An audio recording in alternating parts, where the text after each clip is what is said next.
That reminds me, please turn off your phones.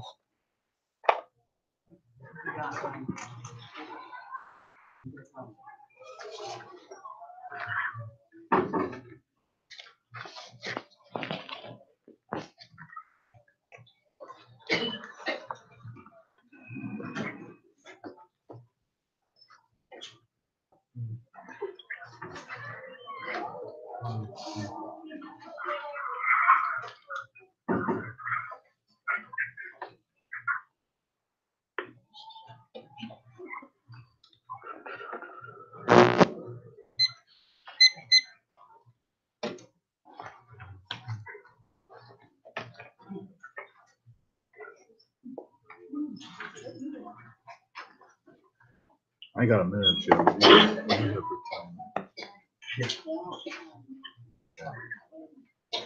Hey, Mike. Yeah. 9:29. Selection committee, where did they put in on the agenda? They're not a standing committee. It's just during residential comment. I told you. No business I didn't come on.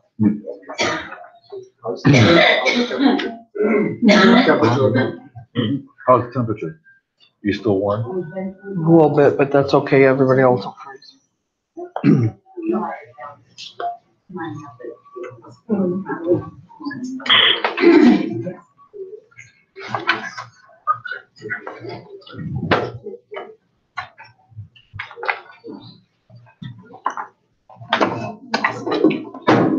We call to order the regular board meeting of March 4th at 9:30 in the small hall.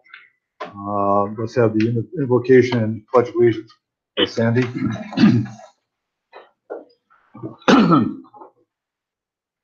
Heavenly Father, as we gather here this morning to conduct business for the Traylor Estates, we ask for your guidance and wisdom in all decisions that are made here today.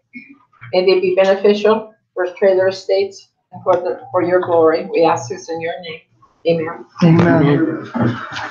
I pledge allegiance to the flag of the United States of America and to the republic for which it stands, one nation, under God, indivisible, with liberty and justice for all.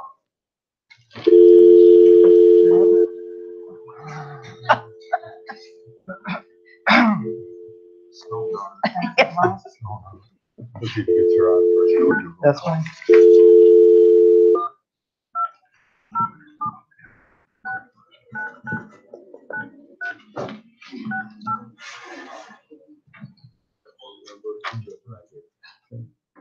Your call has been forwarded to an automatic voice message system. 20769.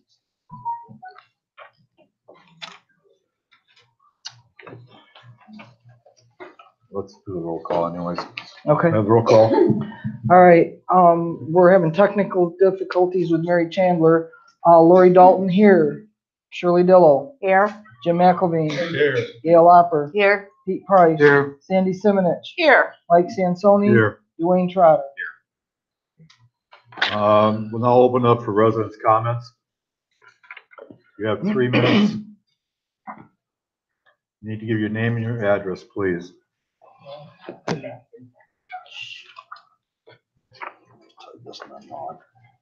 Take one, pass one down.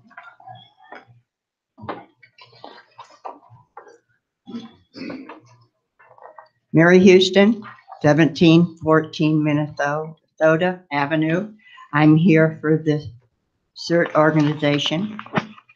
Thank you, Mr. Chairman, for the phone call I received from you with the Board of Trustees. Apologies for the interruption of our planned CERT sale that you designated officer had approved a year before. In our conversation, you advised me that if I were to proceed with the meeting that had been agreed upon, you would need our agenda in advance. My presence here today is to satisfy that requirement as well as your request that we would provide a possible solution to the problem. This is the agenda for meeting with CERT to make CERT whole. Announcing in a board meeting that CERT is a club or organization in good standing and in the district.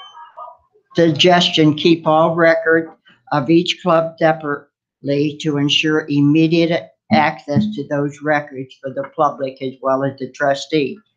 The secretary annually provide the trustee with a list of current club organizations that are in good standing. Reverse board decision to deny certain parking placed in the storage lot while allowing non-club organization to enjoy the privilege of parking their trailer without charge. Suggestion, invite CERT to bring the CERT trailer back at no charge and or remove the property of those who are not a club or organization. Number 3, give CERT the same respect that you offer to other clubs and organizations. Suggestion, do not downgrade any club organization in a public meeting. Give all the courtesy organization in a public meeting. And all the courtesy of a meeting resolve the problem. 4, establish a system for the Tribune that would eliminate the losing of our CERT donation for our sale. This has happened 2 years in a row, while other individual events had a full page ad and has not been lost. Suggestion, create a Tribune backup computer folder. 5, explain in a board meeting that CERT was entitled to use the facility and had been approved a year before. Suggestion, ensure that all trustees are aware of the rules that the trustee for responsibility for scheduling the event to be the trustee that handles questions, disputes in a meeting with club organization in a timely manner, not 5 days before an event. Tom's up. The loss of income Your that, time is up. Next speaker, please. oh, I 3 didn't get a minutes. 30-second. He says time is up. I'm just going. No, that was it. That was it. I was reading and I didn't catch the Okay. 20 minutes. Sure, go ahead, make a phone call. 1 minute. Hang on just a second, Laura.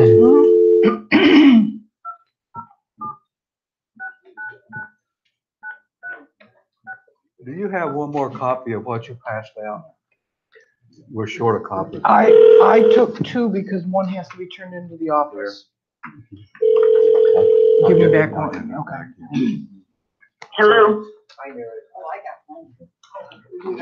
Thank you, Mark. I'm here. Go ahead, next person, Okay. please. Hi, Thank you. Laura Freeze, 6619 Connecticut. And I wanted to tell you that CERT will be down at the post office. I can't be here when clubs are here. I have to go pick my sister up at the airport in about half an hour. So I won't be here when clubs are. That's why I want to share this. Friday at 11:30 to 1:30, CERT will be down at the, and Thursday and Friday at the post office, and we'll be handing out the disaster plans for, if you're not here, we like to get it done before people leave, and we have a sign up so that we can know where you are. So when we go around, when there has been a disaster, we would know if somebody's here full-time or not full-time. We also provide the Vials of Life, and I handed out 300 of them at the health fair. So they're very good, and if you have one, you may want to get one for your car. So we're happy. We work with the Manatee Memorial Hospital, the paramedics for this, and if you have to be transported, you take this with. Also, I have the thing for if you need a special shelter, we can sign you up for that. That includes people that use CPACs, that you would need to be signed up ahead of time so that you reserve that. And I'd like to finish what Mary said. The loss of income that is used to take care of the residents in an emergency has been lost. We are at a loss to suggest a way for the board to cure this injury to CERT. I have concluded the public record request for the records we were not furnished with in our initial request. We feel we have paid enough for research time for records that should be readily available as we are required to submit annually. Thank you, and we wait for the scheduling and meeting with the chairman. And again, I'll be down at the post office with the other CERT members on Thursday and Friday at 11:30. If you haven't picked up this before or signed up, then please stop by. Thank you. Thank you. Linda Breidinger, 6520 California Street. I'd like to know where we stand or if we, Could you move the mic down so you're speaking into it? Thank you. are we or are we not going to vote or decide to reinstate the 36-inch rule for the height of the pool? Is this counting out my 3 minutes? Now can you hear me? Yes? Are we or are we not going to vote or decide to reinstate 36-inch rule for the height of the pool enters? And if we don't install a four-way stop at Canal in California, maybe I should not come to the meeting and complain about that. Maybe it should be a city thing or a county thing, I don't know. Okay, Saturday night, we were told at the dance that the fans don't work. We were told by Mark, and I just talked to him today, that those fans, if we're hot, we can use those fans. We can use those fans in here, we can use those fans out there. We were told that the fans didn't work. Okay, the dance class that we are taught in this park is paid partially from the park.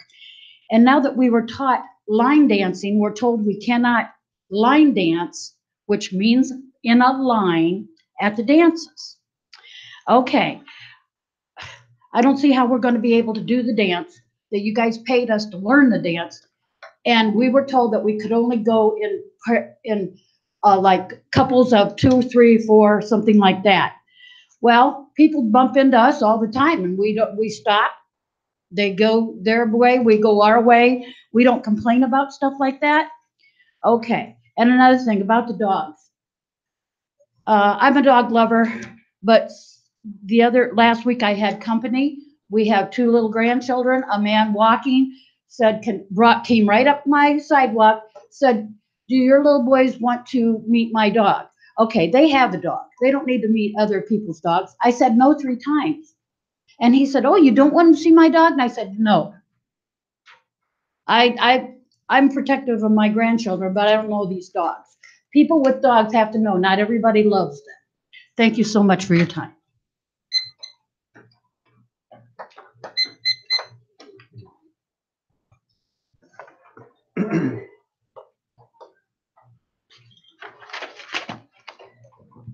Peg Durham, 6908 Tarpon Lane, and I'm here as kitchen manager.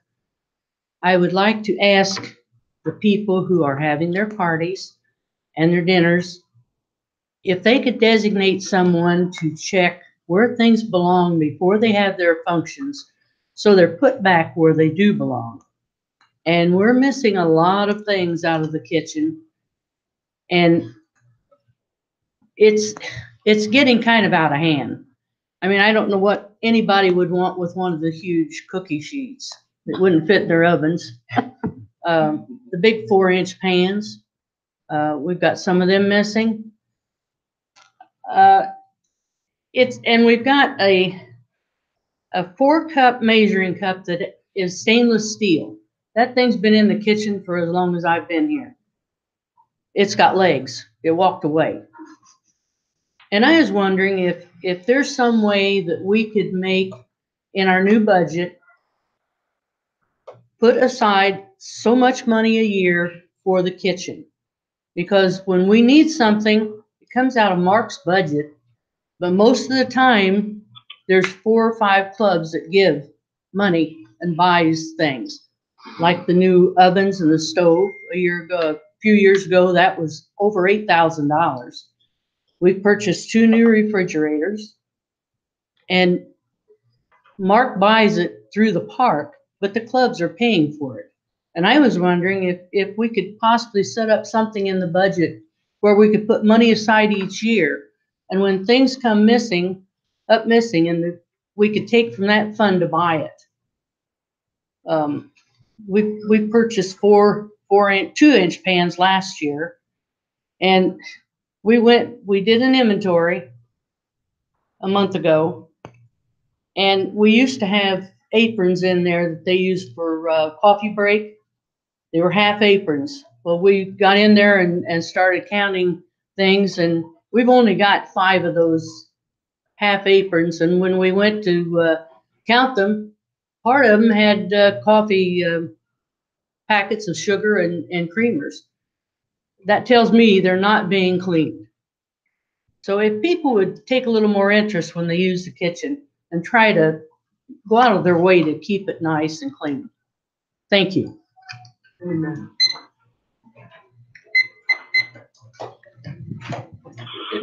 Good morning, Cindy Slaughterbeck, 6615 Texas Street. I'm here as president of the Shuffleboard Club. I want to thank you for all your support you've given to our club. This is not a request for money. This is a request to ask. We want to allow our club members to donate scoreboards. We're going to buy some new scoreboards. We can also open this up to the park if that's your wish. But we just want, the club wants to buy a 2x3 memorial to put on the scoreboard if someone donates it. The scoreboards last for 15 to 20 years, and we want to open that up to our club. So we're asking for your permission to put a memorial plaque on those scoreboards. If we need to have some discussion, I'm happy to come to a workshop. Just let me know. But the whole part of this conversation is just for your permission for us to allow memorial plaques to those scoreboards that are donated. Thank you.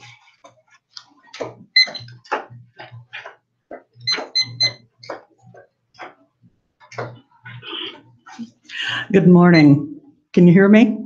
Okay. My name is Peg Jansen, and my husband Richard and I are third-generation residents at 2013 Minnesota.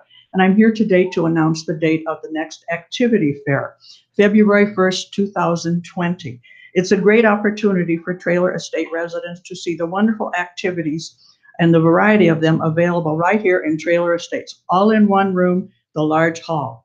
The activities include art, cards, exercise, sports, cook's night out, coffee break, potluck, Bible study, and many, many more. So come to the fair and meet each of the activity representatives. Find out what it takes to be a part of that activity. Mark your calendars, February 1st, 2020. Watch for more info on channel 732 and in the Trailer Estates Tribune. So get out of your chair and come to the fair. We want to see you there. Thank you.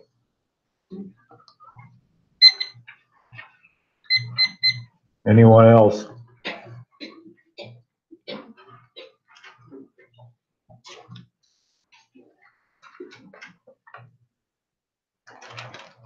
She's Joyce Welch, 6911 Park Lane.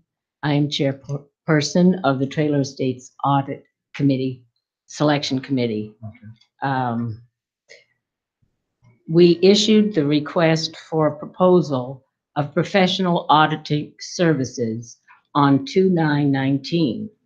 The proposals were sent to 7 CPA firms, including Malden and Jenkins. The proposals are due today, this morning, at 9:30. One bid has been received. And Mr. Chairman, at this time, I would like to present you with this proposal. It is sealed, and that's all we have. Is that okay? Yes. Thank you.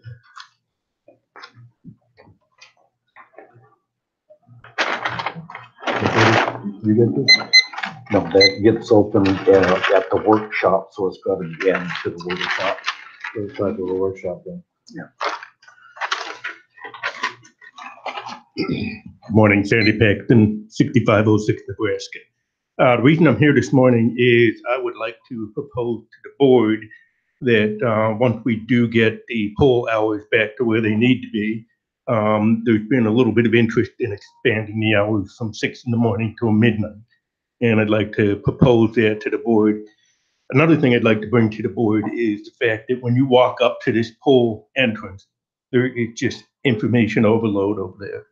And a lot of people are just pretty much ignoring everything. And what we've seen, and I've seen it before, is that glass is in the pool. And obviously, we all don't want glass in the pool because that's going to cause a lot of problems. So my suggestion is that we kind of reduce the amount of signage there and just get a nice big no glass sign and then put in there what the ramifications would be. And my suggestion is that we just basically revoke the privileges, the fob privileges, for a set period of time for any of the violators. And I feel that with the fob system that we have, along with the cameras that we have, should be a fairly easy way to figure out who exactly is violating these particular rules. And like I said, the glass and the pool thing is obviously not a good thing. Shutting down the pool impacts everybody here. Thank you very much. Have a good day.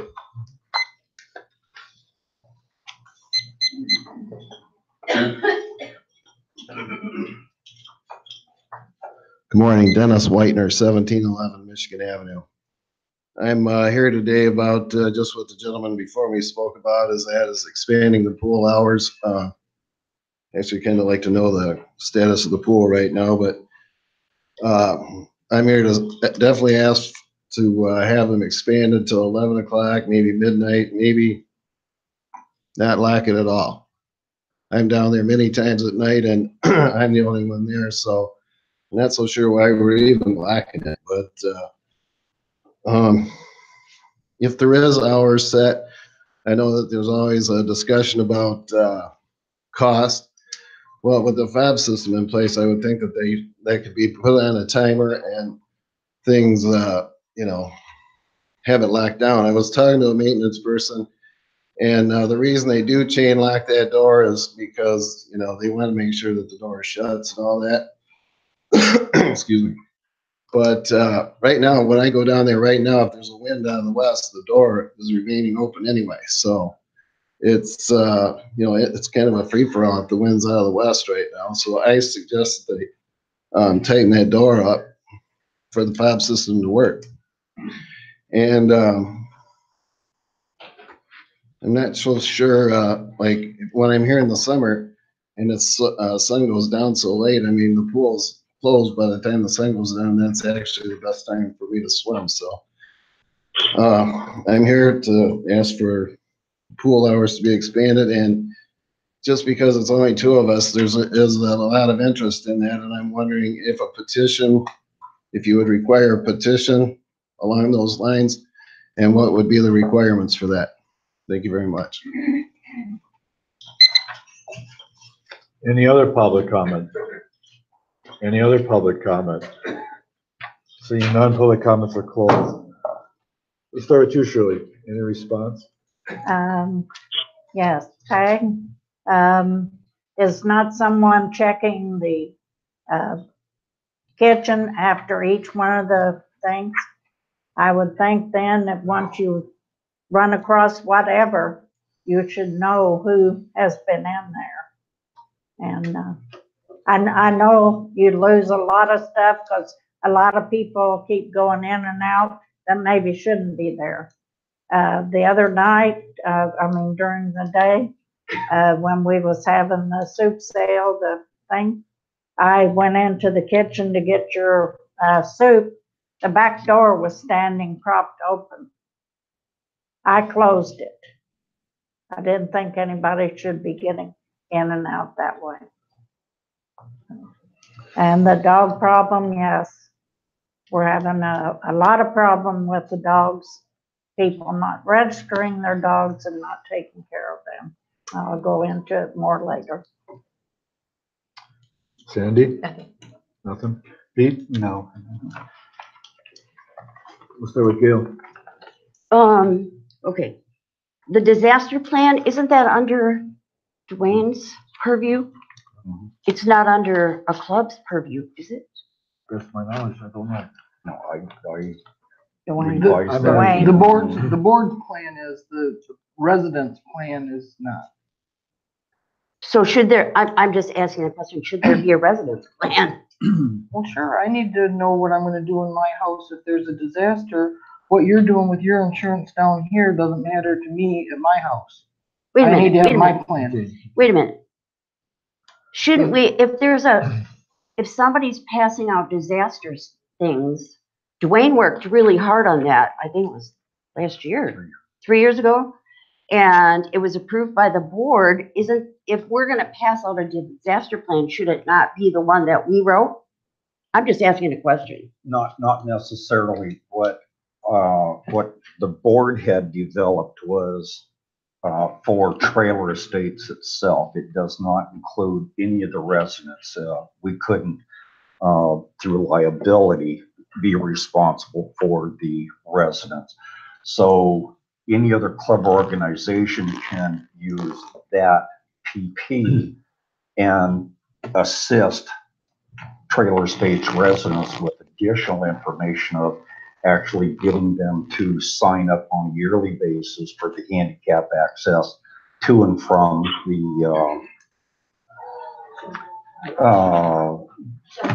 the shelters, thank you. And any other thing for the Vials of Life, what I just heard this morning, and et cetera. But the PP that we have here is strictly for Trailer Estates, and it does give all the information of where the shelters are at, the emergency numbers, the Red Cross, et cetera. That's just a general purpose. So I guess to answer your question, basically the policy is the Trailer Estates legal functions. Right. And what I'm assuming CERT does it for the individual. Okay. Any other? Yes. In regards to problems at the dance, shouldn't someone have, I have a telephone. Shouldn't someone have called me about that? I'm just asking that question. Rumors are terrible here. I never spoke to a line dancer. I have never spoken to a line dancer about anything. Where that information came from, I have no idea. Someone is passing along some actual untruth information. The only group I talked to, and I asked them to do two things, was the couples dances. And I'm going to discuss this later too. But anyway, I asked the couples dancers to just be aware of people trying to get on the dance floor. To the credit of the couples dancers, which I like very much, and if I had a husband who would learn it, I would love to do it. That has increased in size tremendously. And that's great, wonderful. But people can't get through them to get to the dance floor. I just brought that to their attention. The other thing is, I asked if they might move over just a bit as they go around the circle to leave room for some other people walking between the tables and the dance floor. I think those are reasonable requests.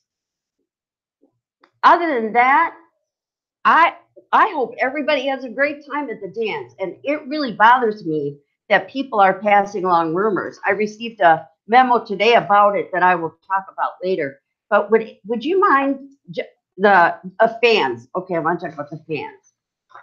The fans blow people's stuff away on the tables.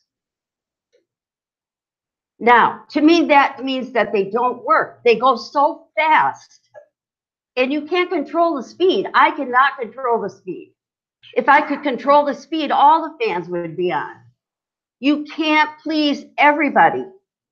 People complain about the fans being on. People complain about the fans being off. Whose side do I take? Now, I have to commend, and his name is Ray. I believe his name is Ray. He is very good. He walks up to me all the time and says, could you turn on this fan? Or could you turn on that fan? Yes, I did that. There were fans running, but the ones that aren't going to run are the ones that blow people's stuff off their tables and freeze to death. So, hey, I can't please everybody. It's never going to happen. But I want to make sure that truth is out there. I spoke not to a line dancer. Thank you. Maybe this is something that maintenance could look into about putting the switches that Don't would they have tune them. dimmer switches on them? I thought they did, but I'm I thought not they did sure, too. but Yeah. that would be Gail- something Gail's that down maintenance there. could look into. Gail's telling you it's not working. That's what I'm saying is not working. When you turn the fan on, unless, now I'm a mechanical buffoon. Okay, you heard me say that. I am a mechanical buffoon. That's why I married a mechanic. So if I'm doing it wrong, I'm doing it wrong.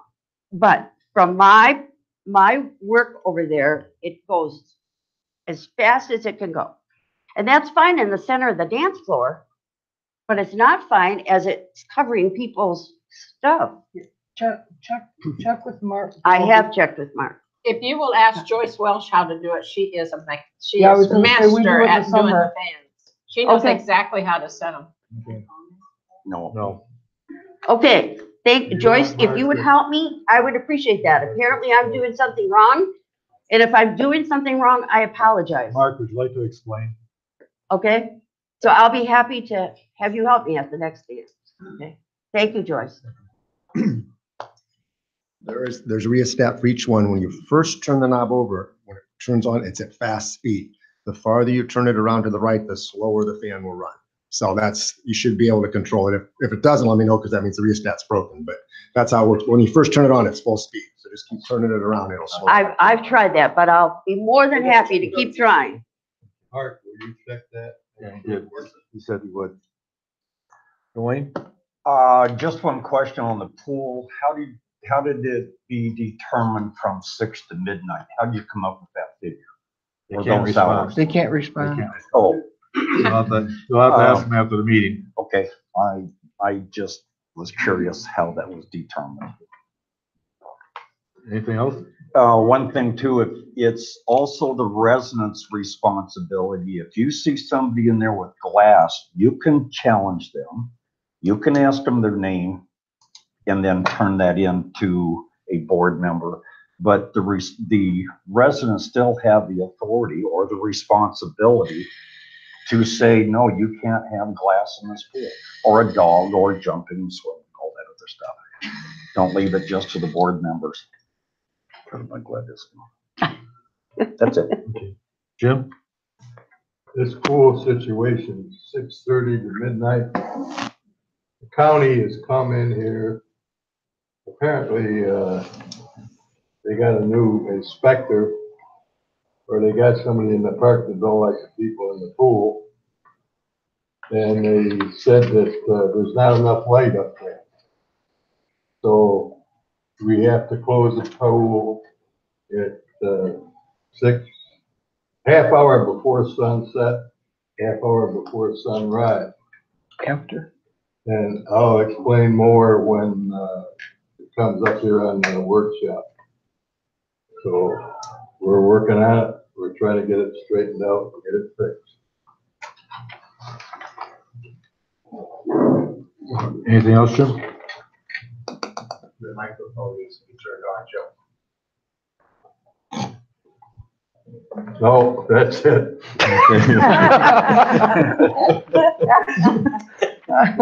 Lori? I just want to speak to, excuse me, the statements about the Tribune. Sometimes it's out of our control what gets missed in the Tribune, and it's not only certain items that have not been placed in the Tribune, even though it's requested. It's a free publication that they do for us. They do their best, we do our best, and sometimes stuff happens that's out of our control. Just letting you know that. And then, do we need more conversation about the 2x3 memorials on the? Yeah, I already wrote down So- workshop. Okay, all right, very good. That was all. Mary Chandler, you got anything? I have nothing to add. I didn't forget about you. I know you're there. Next order of business is, I need a motion to approve the Board of Trustees minutes for the meeting of February 4th, 2019. So we have a motion. Shirley makes the motion. Do I have a second? I'll second. Dwayne seconded. Any additions, corrections, or subtractions? Yes, on page 2, under myself, second line, said agreed we have a dog problem with, and it's got off leash, it should be lease off. But the two words just got interposed. All right. So the problem isn't with dogs being off leash, the problem is with being the leash off? No, that,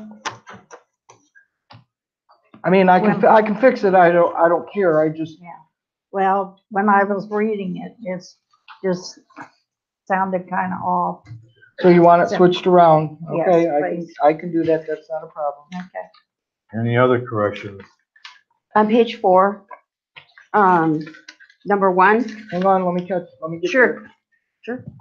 Sorry, Nope, that's fine. it's not cooperating. All right, number 1, yes, on page 4. Okay, last line. Instead of then, I think that should be they.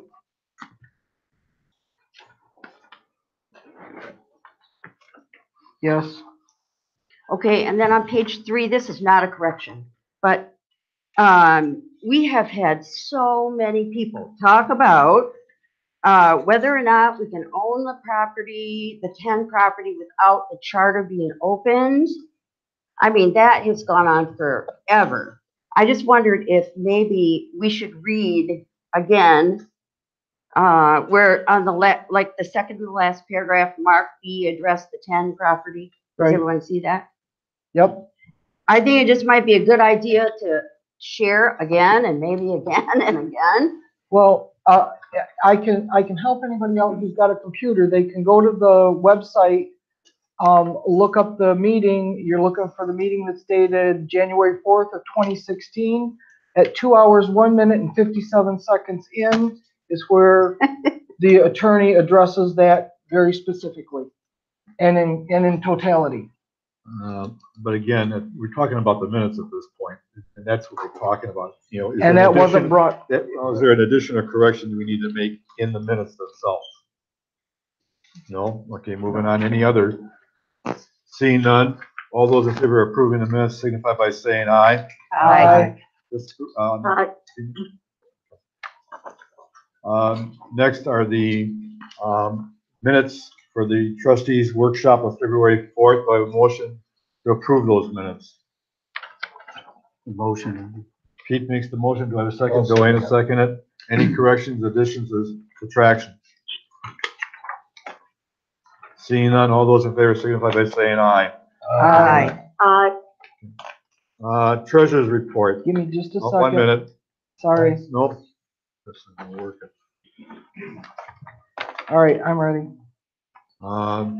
Treasurer's report. Mary? Mary, Mary? I think we lost her again. We lost her again? Usually it beeps. Not beeping. Mary? Mary? Hello? Yeah. You have the treasurer's report? Yeah, you ready? Yes? $130,196.25 in the checking account. Okay. And the money market is, you ready for the money market? Not yet. You broke up at the very beginning. Can you say the checking account balance again?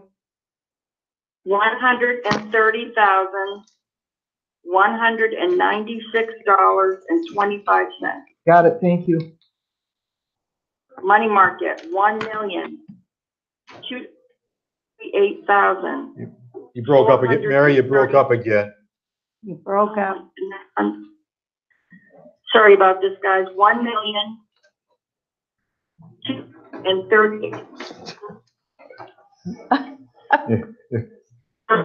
We're having a little problem with you breaking up on us. Want to try it again? Mark's frantically trying to see if he can do anything to help. Go ahead, Mary. 1,000,000. All right, Mary, we got the 1 million. You want to start after that? 238. 434.36. Got it. Thank you. Do we have a motion to, is there anything else you want to add to the treasury report?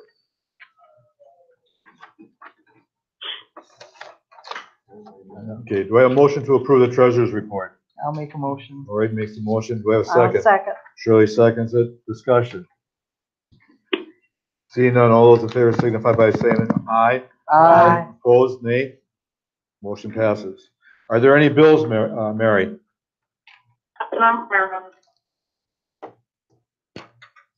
I'll take that as a no. I'm not sure. We're not sure. Can you say it again, please?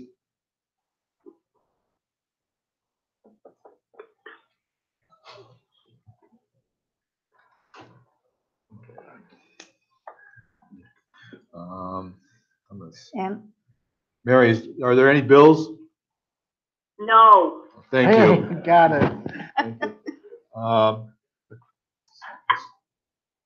Staff or, and the attorney isn't here. Are there any comments from trustees? Starting with Gail. Yes. I received a call from a resident in regards to peanut allergies. Apparently, we have people in the park with peanut allergies, and they're just afraid. I guess it's very severe, so I'm just sharing that. What? Okay, wait a minute. I got a question. I got a question here. Okay. What was their solution to the problem? Well, they didn't have a solution. Yes. All they were doing is making you aware that there's an allergy problem. Yes, but, and I'm not defending, I'm just sharing that it can be life-threatening. I'm not arguing the point. And so I think, now, this came shortly after the memorial service. And at the memorial service, there was a reception and there were peanuts on the table. So I think that probably, and then the following week, I guess there was someone in our park who had a very serious reaction. So it's just an alert type of thing. That's all. Okay. Okay. Where's my paper here? Sorry about that. A couple weeks ago, I was. No, we're talking about staffs and trustees. Oh, I'm sorry. I'm sorry. No, we're not talking My about- fault. My no. fault. Okay. Sorry. None. None? Okay. Bill, Jim? Yes. As a lot of people know, the office hours have been back and forth. TJ hurt her leg and was out for a while. Joyce came in and filled in. She's a part-timer in there. She came in and filled in and did a good job. She also had a husband over across the street here who is now deceased. And there was people complaining because she went over to feed him and check on him instead of staying in the office. That takes a person that's pretty low to make that type of a complaint, as far as I'm concerned. Them two girls in there take more BS from some of the residents in this park than you would believe, and it's unnecessary. They do a good job. They try their best to keep everybody happy. I'm sure if some of you people or myself was in there, it'd be a different world. And I think the fact that they were complaining about not being open their 8 hours a day was a little goofy. That's all I got to say on that. Lori? None. Pete? Sandy? Shirley? no, you want, We're on attorney, staff attorney. Mary? Any comment? No. Okay, thank you. No. Okay, let's start with informational reports. Mary, I'll start with you. Have anything? No, most of what I have, I'll be covering on other items. Okay. Shirley? okay, as I said earlier, we're having a dog problem again. There are some out there that are not even registering their dogs, and they're letting them loose, running around without any leash or anything else. Also, I guess we're having a problem. Just got a letter today from someone about the problem at 10, our property, and that there's somebody out there that's using an electronic device going around and checking things. People, they're having complaints of teenagers in there at night smoking pot or people staying in there. If you see any of this, call the police first and let them know. Let them take care of it. Then also let us know what's going on. Because we don't know, we're not always over there. And of course, most of it's going on at night. So I got a letter, and she was showing a picture of a guy, but I can't make out who it is. Maybe the other picture is a little bit better.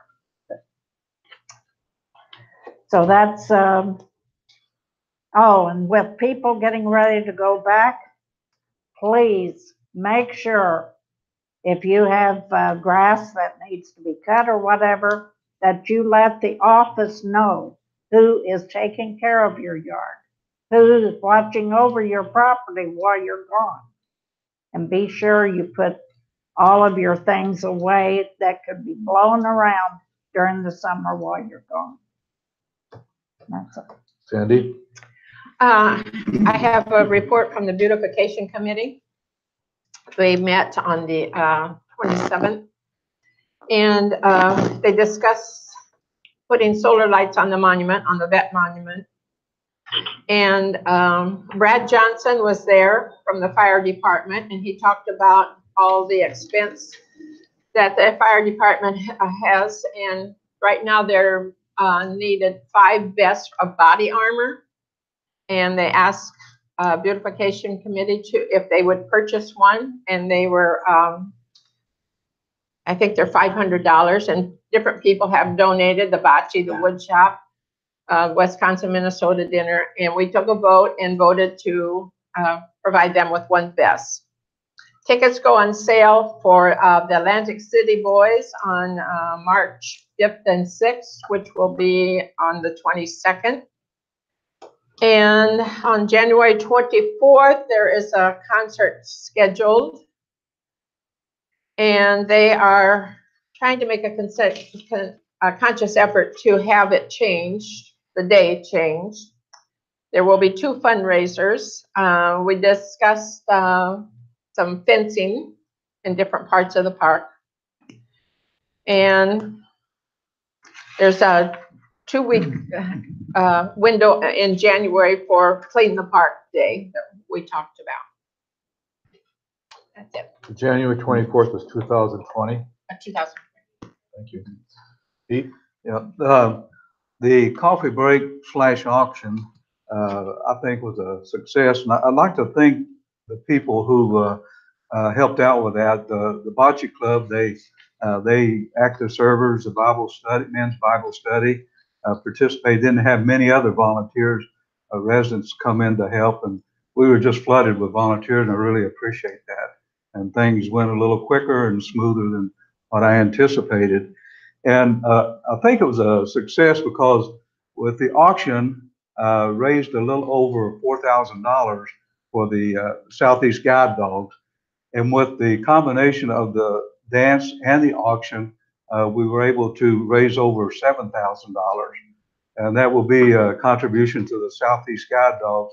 And the men's Bible study will be a group doing a presentation of the checks this coming Friday at the Southeast Guide Dog.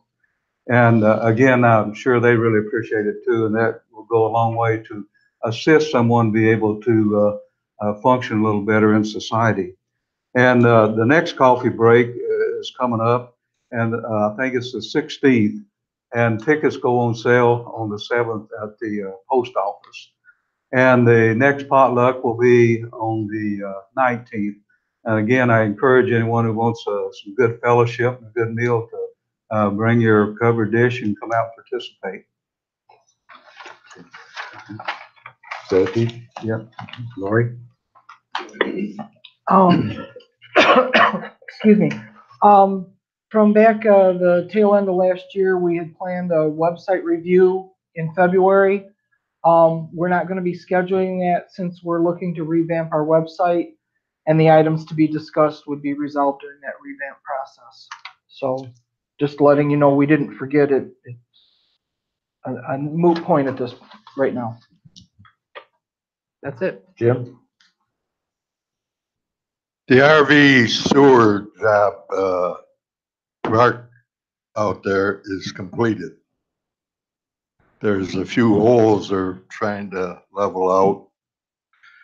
And Mark is contacting the people that had to move their stuff out of a certain area to another to bring it back as he gives them a call. So that's being taken care of. Structural damage to the fish shanty. Somebody hit it with a boat, caused some damage. The damage increased and the fish shanty started going down in towards the water. We had planned to build a temporary cleaning table, but Mark got some prices, and for $1,800, the fish shanty will be repaired and fixed today. They're coming in to get it fixed up. And while they're here, there's some pilings that's got to be fixed, and they're going to fix that too while they're here. I talked about the swimming pool a little bit. The county came in and inspected, and they said we do not have proper lighting for nighttime swimming. Have to close the pool at 6 or a half hour before sunset and a half hour after sunset. A contractor come in and tried to turn the big lights on the pole, and it wouldn't turn. He had about an 8-foot iron bar up there trying to turn it. He was afraid that the pole was going to crack or was going to take and snap the light. The electrician suggested they put up another different light, which he did, and they thought that was fine. We have to have an engineer come in and inspect it. The engineer from Times Engineering come in, inspected, went all around the pool and around the hot tub. Everything passed except the the west side of the pool. So the 6 or a half hour before and a half hour rule is still in effect. Now today, they're coming in supposedly, hopefully, and they're going up with a Sawzall if they can get a high lift high enough to reach it. They're going up and cut the bolts off, take the light out of the saddle, turn it around, and put it on the pool. They're going to do it to 2 of the lights. Now, the next thing you're going to hear is there's too much light on the pool. But it's coming, so that's what you're going to be living with. That should be completed as soon as they get it turned around. The parking island over by the laundry, they cut that tree down in there that was there, and it's been replaced and everything is back there the way it was. Park benches at the beach will be reworked with composite molded. The lumber needs to be replaced. North side canal grass edged. Pine cones and needles raked up on the 10 property. So whoever's wandering around over there, I hope he takes his shoes on or off and steps on some of them pine needles. He won't go back. Large kitchen grease trap. County comes in, says that the kitchen area doesn't have a grease trap, has to have one. So Mark has contacted some people. They're going to come in and replace or put a trap in there for $1,600, which is reasonable for what they got to do. And Mark and his crew have been awful busy. Mark's been busy with more bids than you would believe. So things are moving along the best they can. And the guys are doing the best they can to keep things going. Okay. Dwayne? Mary, are you still there? I am. All I want to report is the abandoned boat that we've had there for the last few years has been sold. I saw that. That's great. The title is in my office. I'll be getting with the high bidder this week to go ahead and get that transferred out. It's done. The other thing is we have received a letter from Bayshore Gardens that the county commissioner, Misty Serva, I hope I pronounced that right, they and the other county board will be at their place on March 20th to discuss the dredging of the canal as well as the soot and everything else coming back into our marina after it's already been dredged at over $500,000. So this is one of the projects that I had started looking at a year ago. Never got any definitive answer from our district's council, so I will be very interested in see what comes up with this one. And I have not heard anything back from the Florida Department of Environmental Protection, nor the Mass Environment, who we contracted with to dig the bore sites down at Hicks Marina. I'll go ahead and follow up on that and give a report for next meeting. And I definitely want to thank the three members on the audit committee, Joyce, Christine, and Dawn. They've done an excellent job on holding meetings, putting out the request for proposals. We now have an example file of how all the steps go on issuing for a new request for proposals. And I hope that's a good bid in there. And after the meetings over here, I'll go back in and check just to see if we've got anything else at 9:30. And that's it.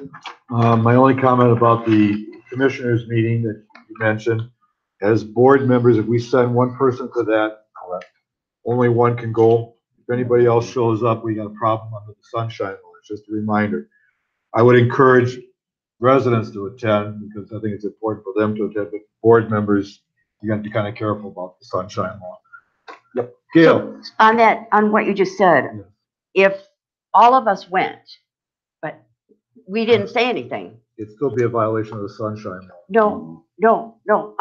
As soon as he opened his mouth up, it would be. According to Mark, once one of us opens our mouth up at a meeting and all of us are attending, we put ourselves at risk. Right, but we've had so many problems in the past about this. Well, you can't all be together. Yes, we can, as long as nobody talks. But you're right. Dwayne wants to talk. Oh, it's Dwayne wants to talk. Dwayne wants to talk, so we all need. That's why I'm avoiding you in advance, not to go. Okay. Okay. No, that makes a difference, but people say, oh, no, they're standing there talking. Oh, so anyway, okay. I got something. Gail, you got anything else you want? Your turn.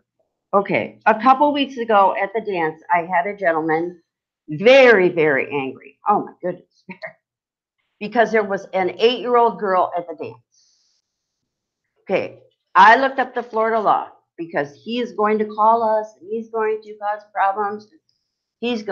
So anyway, the Florida law says that minors can be at the dance as long as they are accompanied by parents or grandparents. So that should end that controversy. We had a great dance on Saturday night. That is the most people I have ever seen at a dance. And I've been here 20 years.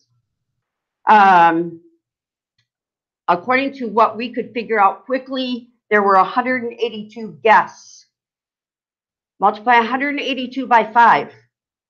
And that is a contribution to your assessment. So, the dance floor was full. Again, I've never seen anything like that.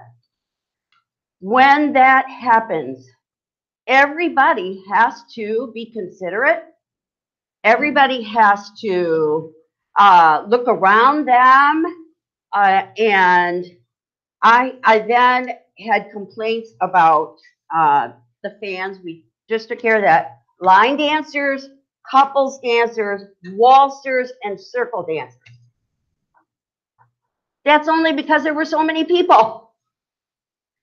And, you know, I just didn't understand all that. Just go and have fun. That's what it's all about. Yes, there were too many people.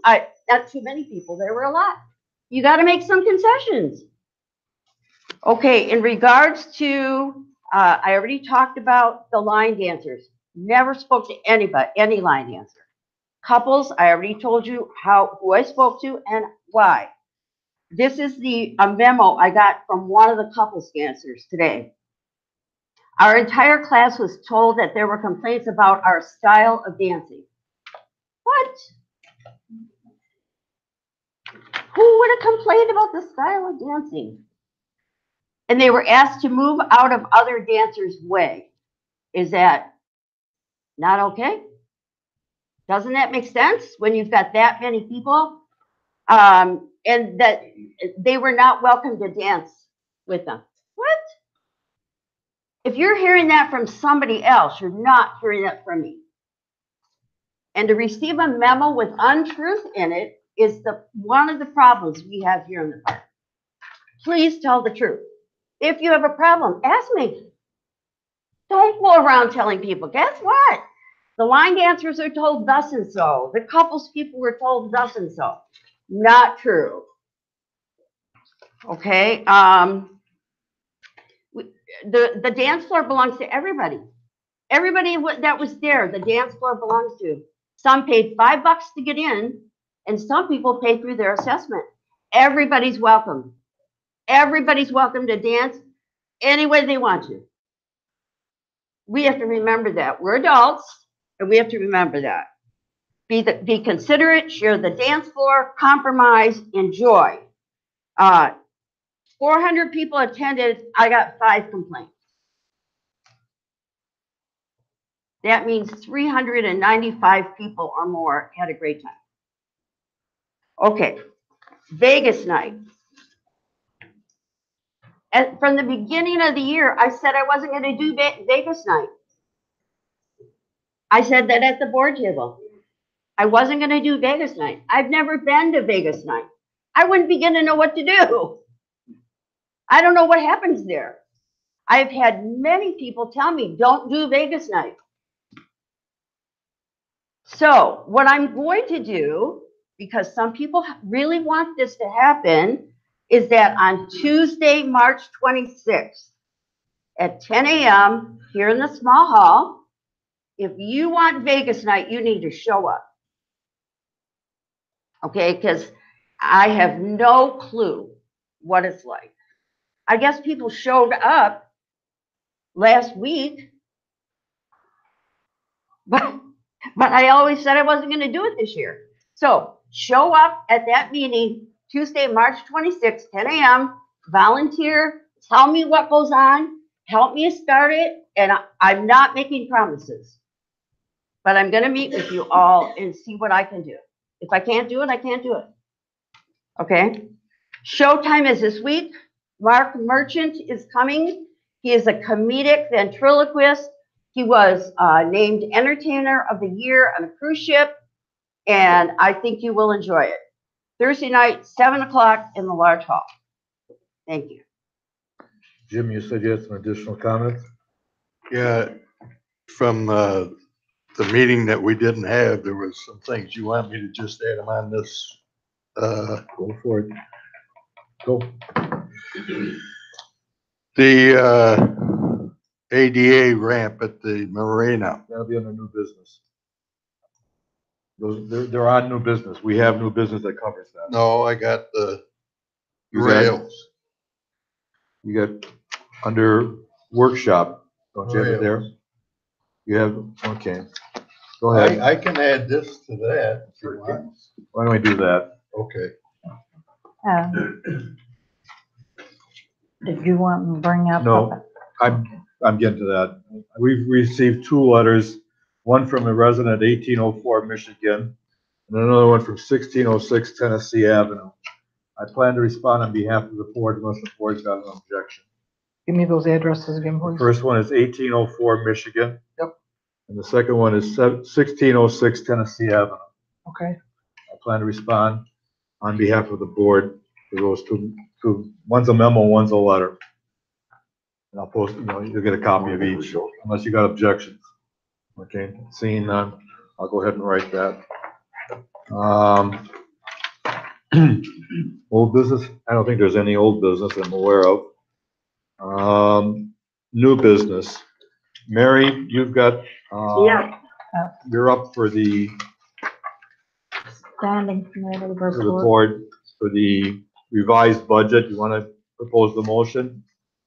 You might have, Standing committees. you skipped reports from Oh, standing. reports from committee. standing committee. Hang on just a second, Mary. I got them down later. Okay. No, that's I'm reports just- from clubs and organizations. Standing committees are beautification. Beautification committee. Beautification committee, anybody from the beautification committee here? Come on up.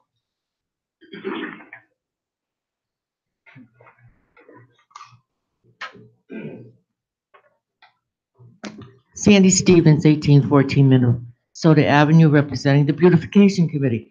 Not much to say. Our liaison took more care of most of our meeting. Our next meeting is March 27th at 1 p.m. in the small hall. Guests are always welcome, and happy to say that we were able to contribute to the fire department because of our fundraisers that we do. And March 22nd is the Atlantic City Boys. We're setting up for, I think it's 500, right? 500 guests, and we should be selling out real fast. So please make sure you get your tickets when we're at the post office, and also you can call Sandy Spence. Thank you, everybody. Got that covered now. Yep. Moving on to new business. Mary? Yes, I make a motion that we approve the changes discussed at the February 4th, 2019 workshop regarding the 2018-2019 budget. Do I have to add that to the motion because she added the budget data? Your motion was written as approve the change discussed to the February 4th 2019 workshop. changes discussed, yeah. What was the rest of what you said, Mary? I have to scribe it down. Approve the changes discussed at the February 14th, 2019 workshop regarding the 2018-2019 budget. 2018-2019 budget. Got it. Do I have a second? I'll second that. Okay, Lori seconds it. Discussion. Mary? I provided the exhibit, which outlined what was discussed and approved at that meeting. If anybody has any questions, I can certainly answer them. I don't see any. All in favor signify by saying aye. Aye. Aye. Those against, vote nay. Approved. 9-0. Lori did. Next is a motion by Mary Chandler. Yes, I make a motion that we approve the proposal from Big Fish to rebuild our district website to be ADA compatible. Do I have a second? I'll second it. Lori seconds it. Discussion. Mary? This again was discussed. We need to make some revisions to our website for the hearing impaired. Go ahead, Dwayne. Was that the 14,005 something? No, that was the box system. I think this one was 5,000. 5,500. Yeah. Okay. Mary, I just have one concern. The motion says compatible, it needs to be compliant. I noticed that. I don't know why it Can I- doesn't say can I- compliant. You want to change that? You want to amend it to You can compliant? amend it. Go Yes. ahead.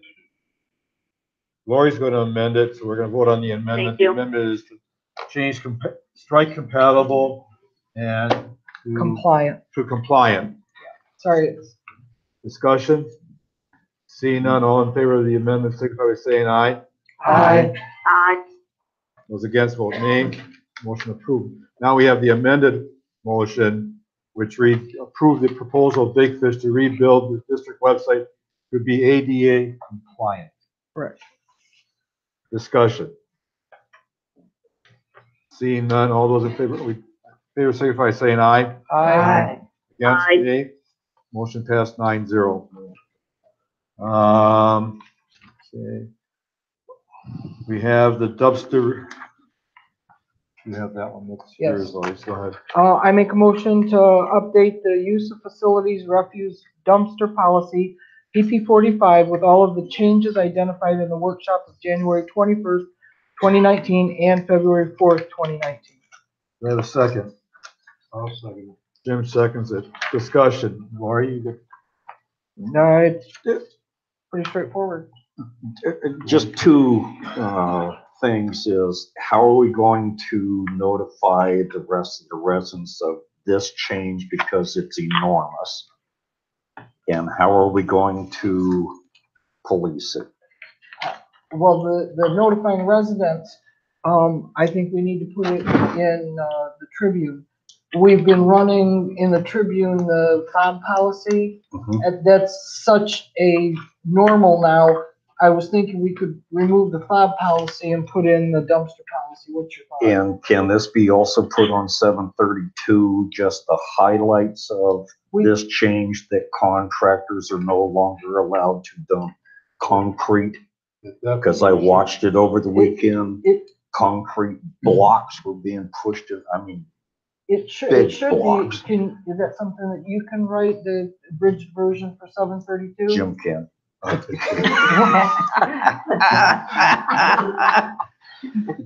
Yeah, and maybe the 732 needs to say, you know, look at the Tribune, look at Just look at attention, the the new PP 45, it has changed. and then hit the big major Contractors are points. no longer allowed. I think we should also put some extra copies in the office. Go in and pick one up and take it home with you and read it. Yep. Yeah, and it'll be available on the website. All the other. Let's post it on the bulletin board right out here also. Yes. Since I cleaned it up yesterday, made more room. I think that's one of those policies that should be posted so people can see it. They may not read it, but at least we know we posted it, so they have the opportunity to read it. Same thing What with the a- post office. Yes. What about putting it in with the mailing of the other, about the budget? A copy of that. It'd be more apt to see it and read it. They don't read the budget, but I guess we could put it in there. That'll be, the budget is 1 or 2 pages. Right. You got what? And then Weight you 3, cost. 5. Yeah. Yeah, you'd want to make sure that it would still hit with the one stamp that we're putting on. We're not adding postage. We'll think about that one. Any other discussion? All those in favor of the motion signify by saying aye. Aye. Opposed, vote nay. 9-0.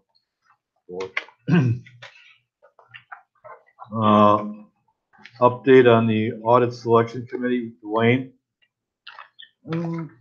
I thought I had pool rules. Pool rules, okay, you're right, I'm sorry, you're right. Pool rules, let's go with that first.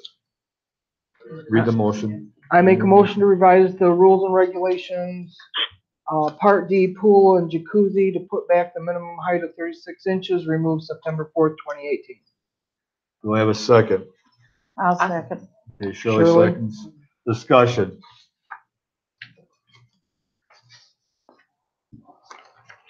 Seeing none, all those in favor signify by saying aye. Aye. Opposed? 9-0. Aye. No, I said no. No, Sorry, Mike. 8, I'm a no. 8-1. Okay, I'm sorry, Mary. Okay. let's see if I get- The one I got is the audit committee. I've got to update, yeah, and that was me. Okay, go ahead. Again, I make a motion to update the auditor selection committee PP11B to change late February to in January. Do I have a second? I'll second. Okay. Sandy? Do you want to speak first? Okay. Dwayne? Discussion, last month when we talked about this, we switched it from late February to January. So what's really gonna happen now is the chairman of the board is going to have to issue that RFP in the newspaper instead of the chairperson or the trustee that's appointed. So I didn't know if the board would want to continue that way or just say early February. It sounded good on getting the RFP out as soon as we could, but it changes the responsibility back to you as the chairperson and not the trustee that's appointed to the audit committee. Sorry. No, don't be sorry. I may not be chairman next year. May not be my problem. Well, whoever's good. No, I get it. So it sounded good when we were talking about last month to switch it out to get that RFP out as fast as we could or as early as we could to get as many bids in here as we could, but it changes the role responsibility. Let's table this then and maybe have a further discussion in a workshop and bring it back. Isn't there an ad? Am I wrong? Isn't the ad already written? It's in the folder. All you gotta do is contact the newspaper and put it in. Yeah. So would it be a big deal if the board chairman? Well, the other thing we can do too is the board, I forget what it says up here, that the chairperson of the board of trustees just appoints the trustee and 3 members. That could be done in early January also. There's nothing says you can't meet the February date. So you could say in the beginning of January, change February to January, and that would solve our problem? That works fine if you have a continuation of a chairman. If you have a new chairman, it kind of puts them in a position of not knowing that one has to take place before the other. I'm not saying it can't be done because, as Gail points out, that, it is a pre-written. All you're doing is changing the dates, and then the selection committee takes place after that. So you're pushing the one ahead of the other. This year, I appointed somebody, I think, mid-January for that committee. So it can be done. I don't see it as a problem. Okay. So I'm just gonna change the word in the second paragraph under auditor selection, the very first line, I'm gonna change the word February to January. Yeah. Okay, and I'm going to leave the in January that we were recommending on the initial. Well, we can amend it, and while we're sitting here, we can amend it. Yeah, that's fine. Let's just amend it and then strike the word February and under the, if the new auditor is needed, about the beginning of January, strike the word February, add the word January. And add that to the motion. Dwayne, you do that? Yep. Okay. I got that. We have an amended motion by Dwayne. I need a second. No. I have. By Lori. I was gonna say I can amend my own. Okay. I'm willing to amend it, yeah. Lori will amend it. There's a second agreed to it. What we're doing is in the page under the committee membership, under auditor selections, the second paragraph, if a new auditor is needed, about the beginning of, strike the word February, insert the word January. The chairman must appoint an auditor selection committee. Okay. That's the only word we're adding that isn't in the currently. So, am I amending my motion? Am I ready to read the amended motion? Okay. To update the auditor selection committee PP11B to change late February to in January and revise, and as revised, strike February to January That's the amendment. Mhm. All those in favor of the amendment signify by saying aye. Aye. Opposed, nay? Okay, now the motion reads. Yeah, it says, As amended. to update the auditor selection committee PP 11B to change late February to in January, and as revised, strike February to January. Any discussion? All those in favor signify by saying aye. Aye. Opposed? Aye. 9-0. I miss anything else? I think that takes care of that. Reports from clubs and organizations.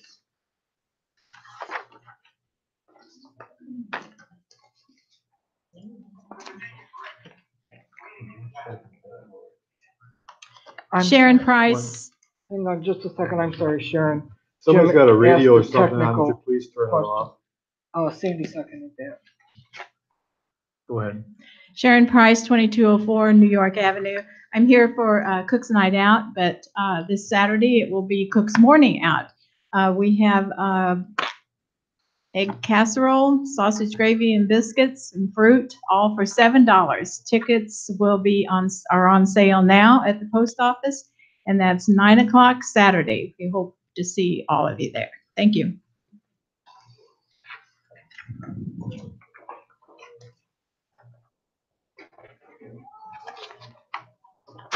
Karen Harker, 6907 West Bayou Lane, with the Computer Club of Trailer Estates.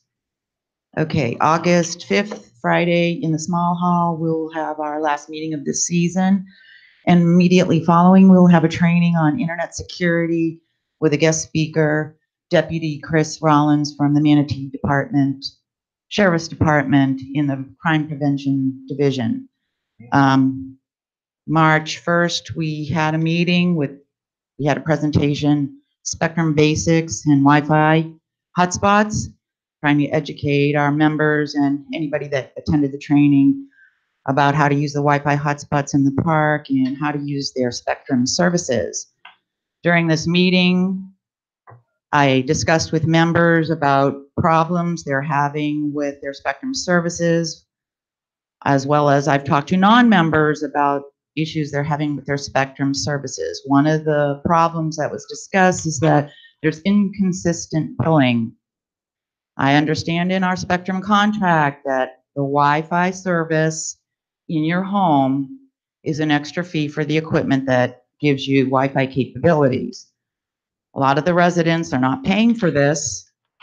I found out some of the reasons why, but the point is, some of the members and residents that I spoke to, some pay $3 for the Wi-Fi service, some pay $5 for the Wi-Fi service, and some get Wi-Fi for free. So I was encouraging people to call Spectrum to discuss and demand a resolution for this inconsistency in the billing. If we don't get resolution and we don't get consistent billing, to me, this seems like a what would you call it? Breach of contract. Maybe not a breach of contract, it's discrimination. Why are some people being charged and some people getting it free? Not that I want to take away the free stuff from people that are getting it free, but there's got to be consistency. So I sent out an email to our members because I researched how you file a complaint when you don't get resolution to a problem you might be having with your provider.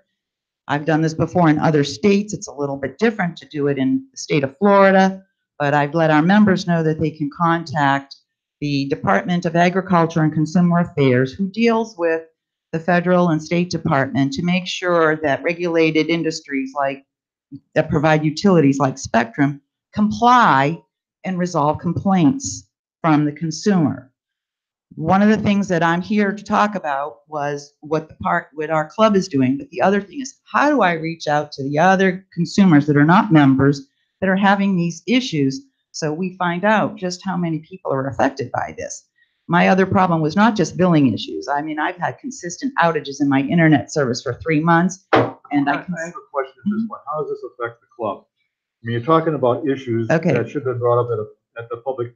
Oh, I'm sorry. Issues, I just thought it was. I'm trying to figure out, you know, the issues of what is the club doing and how do residents take advantage of the club or use the club? Okay, tell the residents to email the club if they're having inconsistent billing or they're being charged or not charged for their Wi-Fi, and if they're having issues with Spectrum, we would like to know. Okay? I only have one other question. Was that August 5th or March? I think it's April 5th. You said August 5th was Oh, your I'm last sorry, I meeting. apologize. April 5th, Friday is our last meeting of this season. Okay. Okay. Hang on just a second for me, Karen, because it was right at the beginning and you were going 90 miles an hour. I got the last meeting. What's the topic of the last meeting? Internet security, fraud, scams, and Yep, internet security. That's good. And you're gonna have the sheriff there. All right, very good. Thank you, Karen. You're welcome. Any other committees? Clubs, groups, or Any organizations. clubs, groups, or organizations? Seeing none. Meeting's adjourned. Let's take a 5-minute break. Adjourned at what time? Mike, 10:56. Mike, Yeah. Yes, Mary.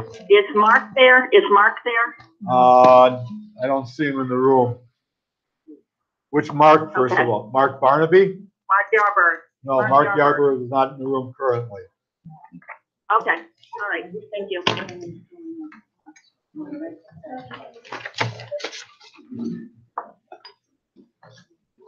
You gave us 10 minutes, did you say? You take all this.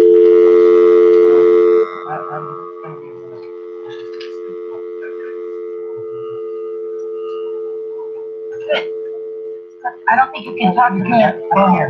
You can talk to me back here. Can you hang that up? And,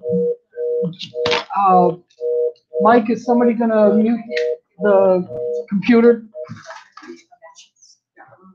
I don't. Oh. I can't.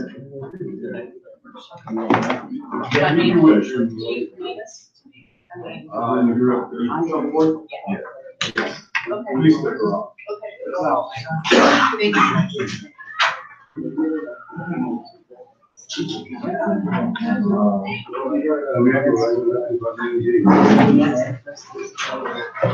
Jim, when I came today, What's that? when I came into the meeting today, I caught this trim right here, and my wheel is so tight for me to get through here, and I pulled it loose from the wall. What? We'll have to get your name and address. Do you have insurance? Yeah, I don't. That's all right, we'll put it on a welfare. All right, hey. What's our problem? Yeah, I think that's a great idea. I don't wanna.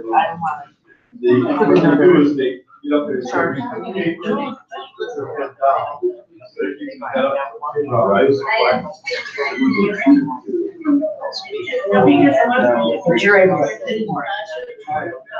Well, yeah, that's, I know that, yeah.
Well, we'll give the sermon.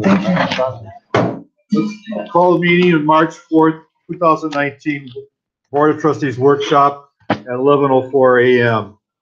Any additional items that you want to add to the workshop? Yes, I would like to add digging on the 10 property. I already have something on for 10. The whole discussion's on 10. Okay, all right, then I guess that'll be up there. And then, Shuffle Club Memorial. I got that, okay. Okay. I got, ADA Marina. ADA ramp. At the marina? Yes. Okay. Yeah, and I'd like to add the Hicks 40-foot lift, boat lift.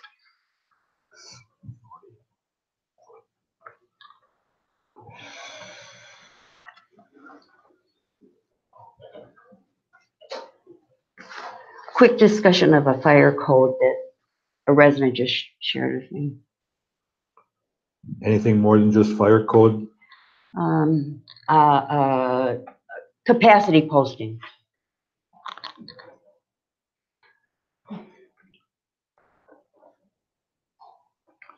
About setting up, something to help out the kitchen to replace, the funds, if we can add that to our budget. Well, we're gonna have a discussion on the budget. That would be in comments that we're gonna discuss. That would be appropriate at that point. All right. To add that. Okay, you said ADA ramp at Marina. You already have down your Marina steps handrails. Yep. You can handle that at the same time? I mean, if we're discussing one, we might as well discuss the other, yeah. Yeah, let's discuss it once. Okay. I'm gonna take out of order so that they don't have to stay here the whole time. The shuffleboard club first, never gonna go, okay. I want to add concrete dog. Concrete what? Dog. Concrete dog, okay. Dog. You're gonna ask what We're gonna walk them. Okay, Maybe that should be our permanent dogs in the park. that's the whole nother set of conversations.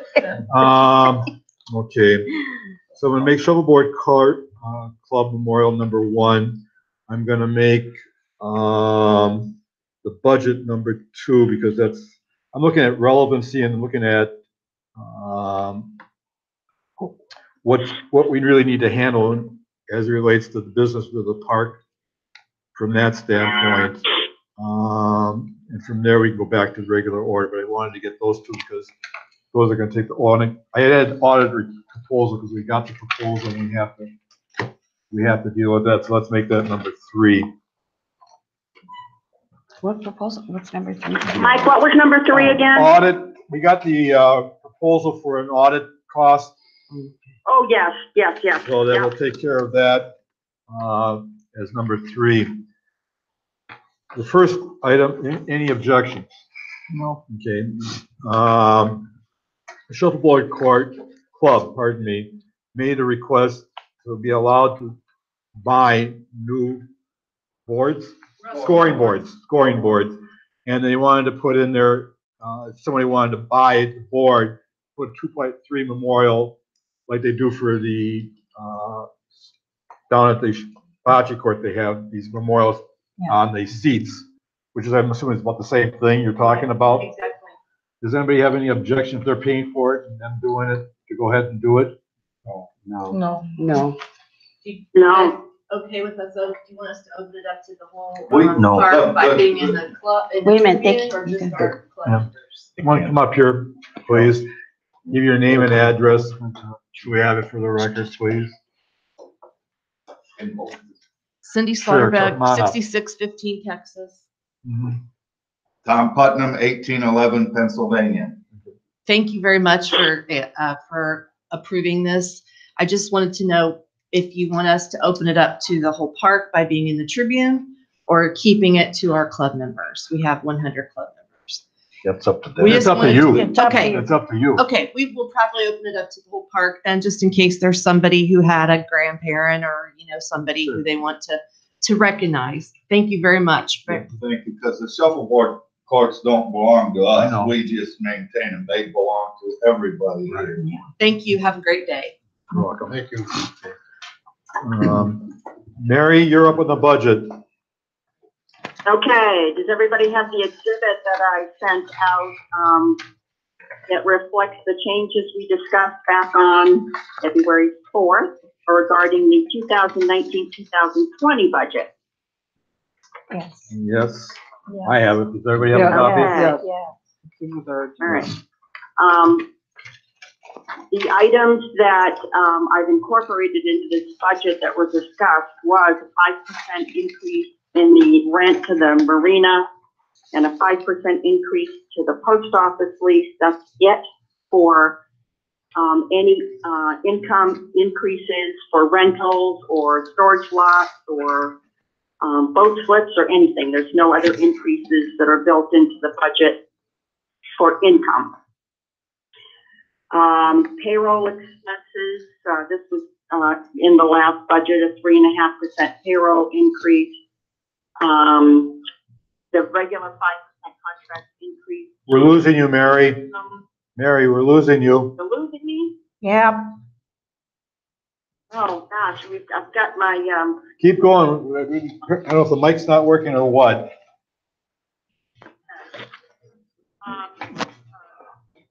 No. No, we've lost her. Try again, Mary. We're losing you. And it's maximum volume.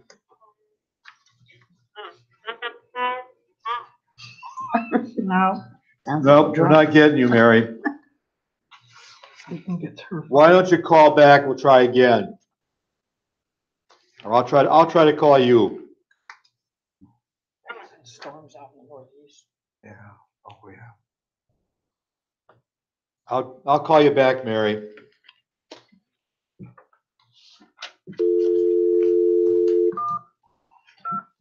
vacant. You know you have to dial 9 first.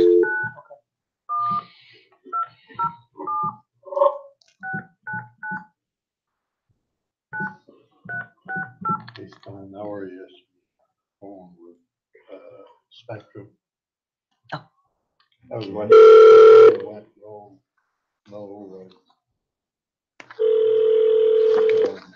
Hello? There you are. We got you. Go ahead. Can you hear me better? Yes, ma'am. Okay. All righty. So where did I leave off? Probably when did you stop hearing me? Did you get the income increases, just the marina and the post office lease? Yes. Okay. Let's see, payroll 3.5%, cable, the regular 5% contract increase. Utilities and insurance is just a 3% increase. And then the seasonal and continuing recreation is the budgets that were presented by Gail and Pete. And the capital outlay of the items that we discussed as well on February 4th. Any questions? I have one question. What's the assessment per household? No change. So it's gonna be $1,100? Yes, remains. You need to put that in your presentation so people will know that. Okay, not a problem at all.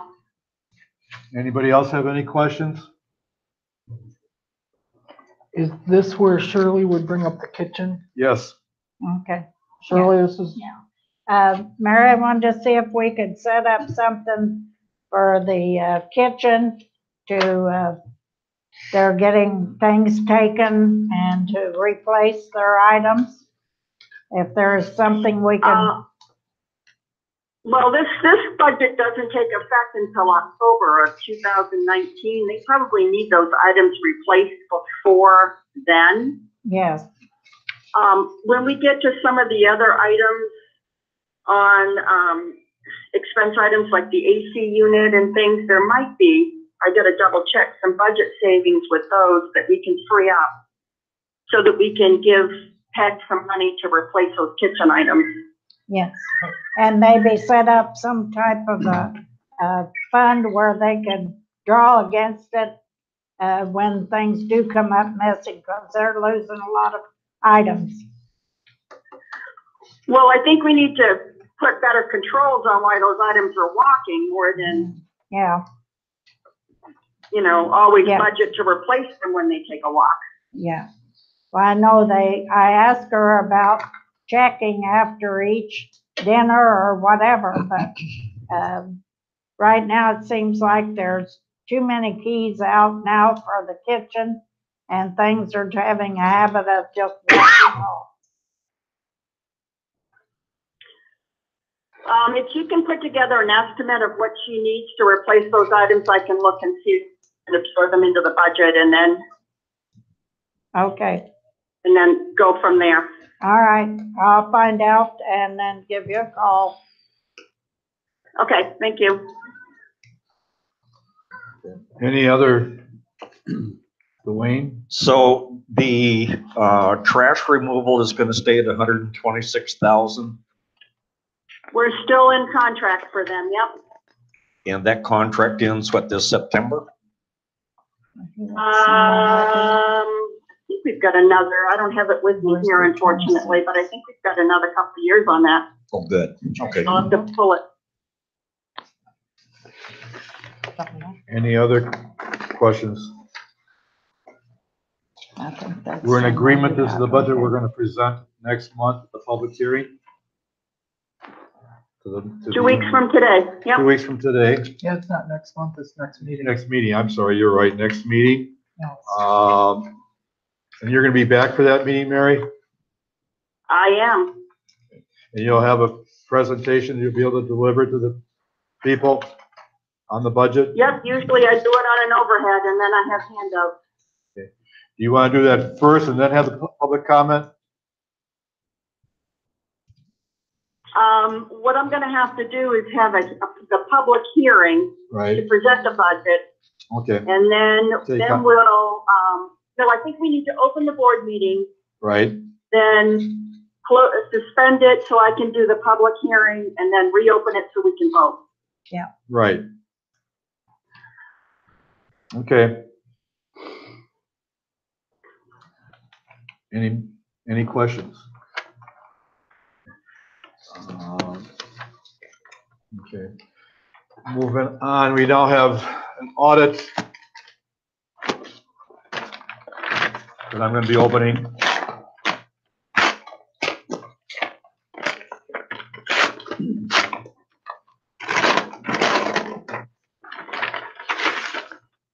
I have 4 copies being submitted by Christopher Smith, Leonard, Bristol, and Stanley. Can I have one of those just to scribble down the name, please?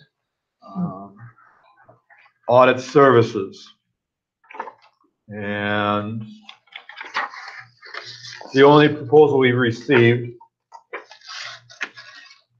I'm looking to see what the charge is. So we didn't get one from Malden Jenkins. No, we didn't. Interesting. I wonder if that's a miss on their part. They make a 3-year proposal to do the 2019, 2020, and 2021. They propose a total inclusive price for 2019 of $11,975. That would give you 12 hours of the principal at $300. Senior would be 40 hours at $135 an hour, and staff 35 hours at $85 an hour. To give you $11,975. Their 2020 proposal goes to $12,350. And their 2021 proposal goes to $12,725.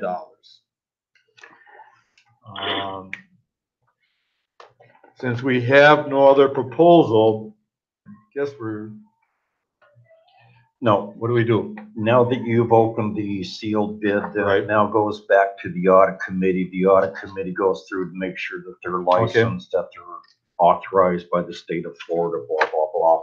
Okay. And then next meeting, the audit committee comes back in with their presentation that says they recommend this or go back out because they don't meet the requirements. Pass that down to Dwayne. What, Go ahead, Mary. what am I allowed to make any comments on this, or am I not as the treasurer? Sure. You can make comments. I can make comments. Yes. Well, the pricing surprises me because the first year is going to be the most involved year because they're going to have to take over all our assets and depreciation that are on Malden and Jenkins's site. There's going to be more time involved in the initial year, yet they're charging us the least amount in year one. So I'm a little confused about their pricing structure. But that's just the first kind of thing that kind of came off the page to me. And I'm really, really surprised Malden Jenkins didn't submit a proposal because we've been, the last couple of years have been so smooth with them. This year was a piece of cake. It was a non-event, so. Did we not have a Wait a minute. longer period of time with Malden Jenkins to have included 2019-20? I was thinking we had a longer period of time. Mary, you still there? Mary? We lost her again. Mary? She's not Hello? there. She's not there. At this point, Dwayne was gonna check after the meeting to see if there was any other proposals that came in at 9:30. If there is, that may throw everything back a little bit. Yeah, I'll still have to come back to you to have that open. Right. Did you check, Dwayne? As when I went back in at 9:30, there was nothing. The audit committee's gotta do what the audit committee's got, go from there. I mean, we not like it, We'll meet this Wednesday and The then way come the back mail from there. is sometimes, it's. That's depends not, where that's it's not the coming. fault of the post office. Yeah. That's the fault of the people who are submitting the bid. They knew the Okay. stipulations, they knew the regulations, they knew what they needed to do, Yeah, and they didn't do it.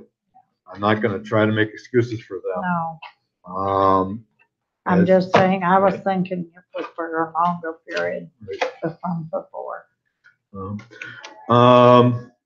Moving on. Property 10. Okay, we've had 2 public hearings on it. We've had 2 surveys on it. What do we want to do with it? I mean, where do you want to go? I mean, I can print a copy of what I got from the people that put together a report, give you each a copy of it to examine. But either we're going to do something or we're just going to let that property rot. I mean, there's not much left to do here, but to do something. What do you want to do with this property? Pete? I think we need to get it out to the public. In a referendum. You can't, okay, fine. I agree we need a referendum, but what are you going to give them? Yeah. Go with the option that we've been discussing. But that isn't complete. Yeah. We don't know complete cost. We don't have a detailed breakdown. When you go to a referendum, you need to have all your I's crossed, your T's dotted, or vice versa. All your I's dotted, your T's crossed.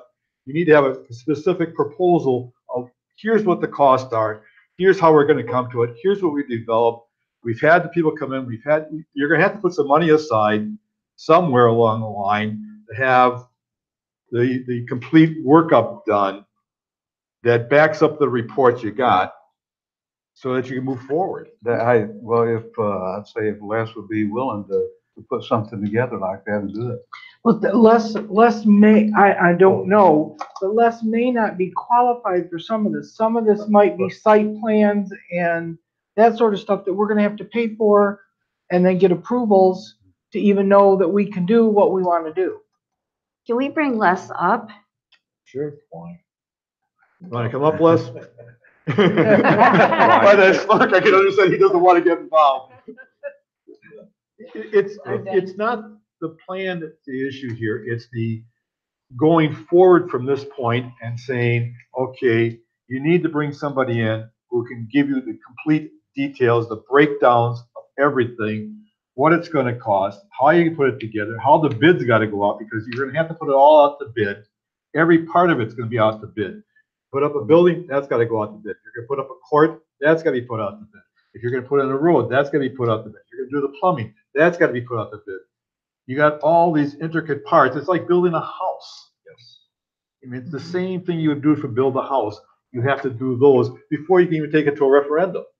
Can we hire a general contractor to do that? Because if I was building a house, I'm sorry, I don't know anything about the plumbing and the electrical and all that sort of stuff. So I would want one person that would oversee. Yeah, I guess. Read that half acre. Can I talk? Sure, come on up though.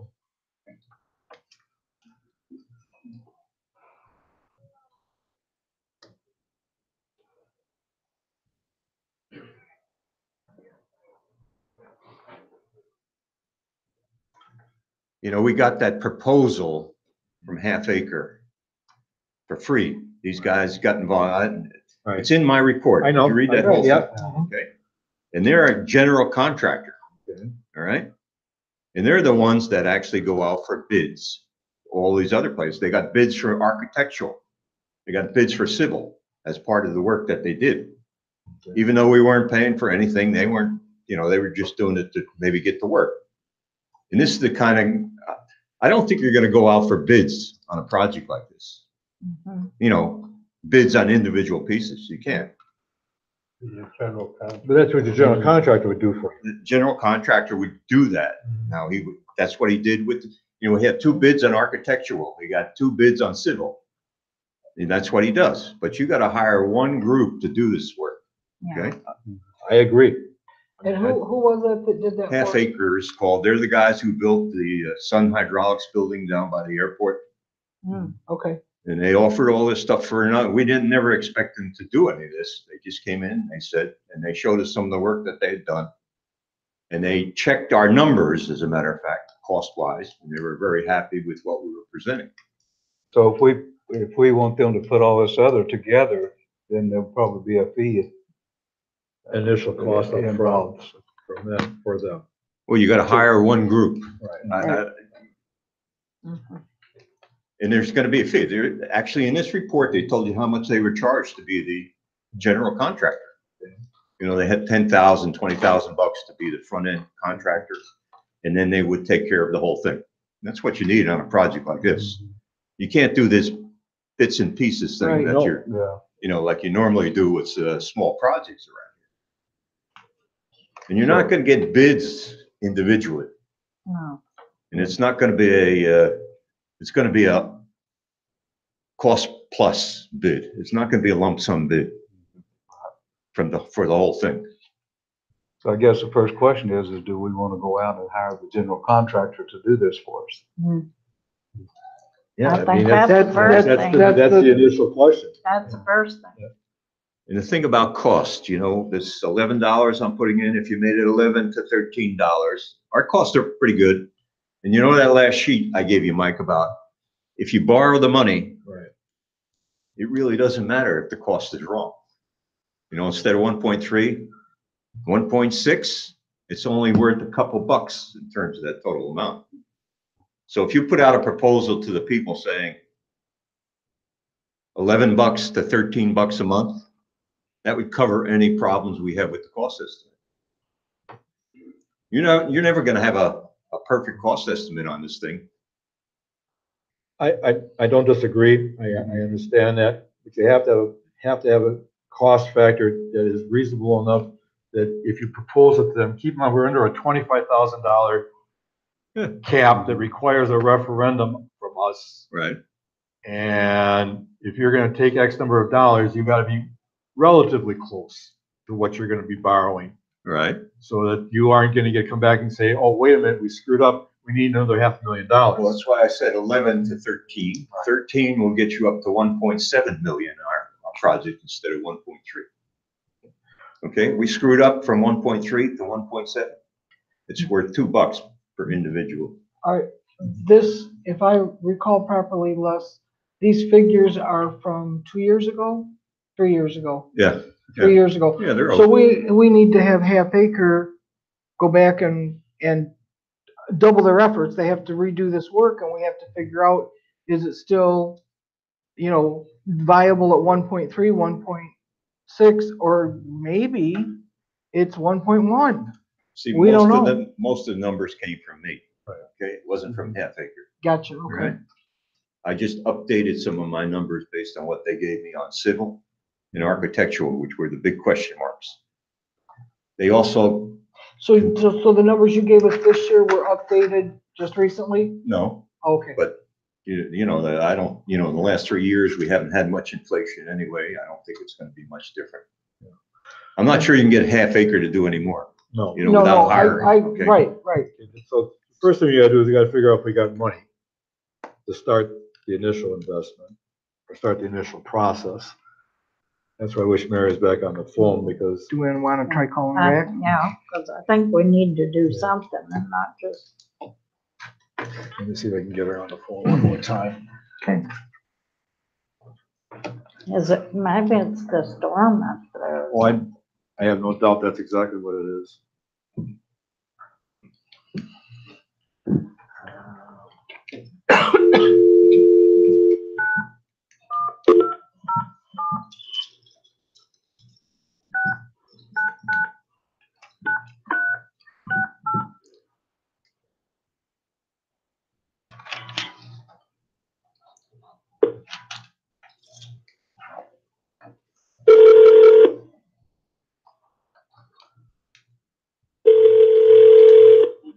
Hello, Are you still there now? I'm here. Okay, we're discussing the 10 property at this point. We're looking at a general contractor. It's gonna cost us initially anywhere between $10,000 and $20,000. You see anywhere in the budget where we can find that kind of money? Oh, God. Well, let's see.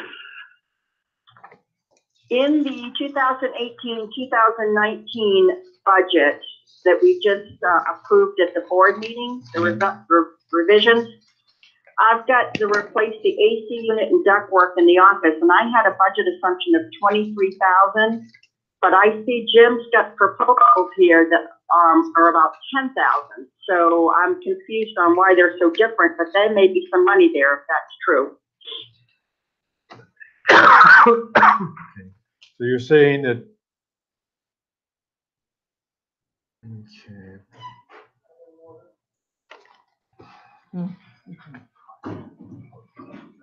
The workshop agenda item for replacing the office AC unit, Right.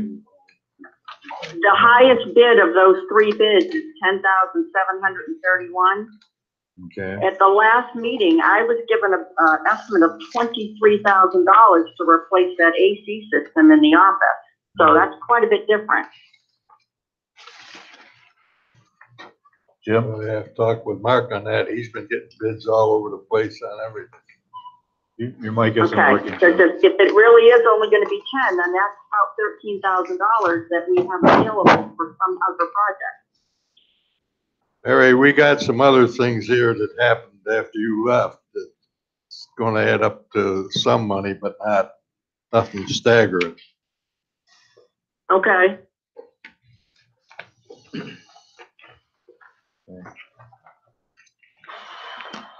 So Hey, Mark, if you're around, come on back. So what if we set aside what we've got, the savings from that 23,000, and then next year look at, are we trying to do that immediate? Hire Half Acres immediate? Well, I'm being dragged. Do we have to have a referendum vote before we can even hire them? No. I don't think so. No. No. Okay. It's the 25,000 mark, and that's for building. It's not for this kind of thing. This is a discussion on, it'd be like hiring an auditor. You know, same kind of principle behind it. Okay, so there's possibility of funds there.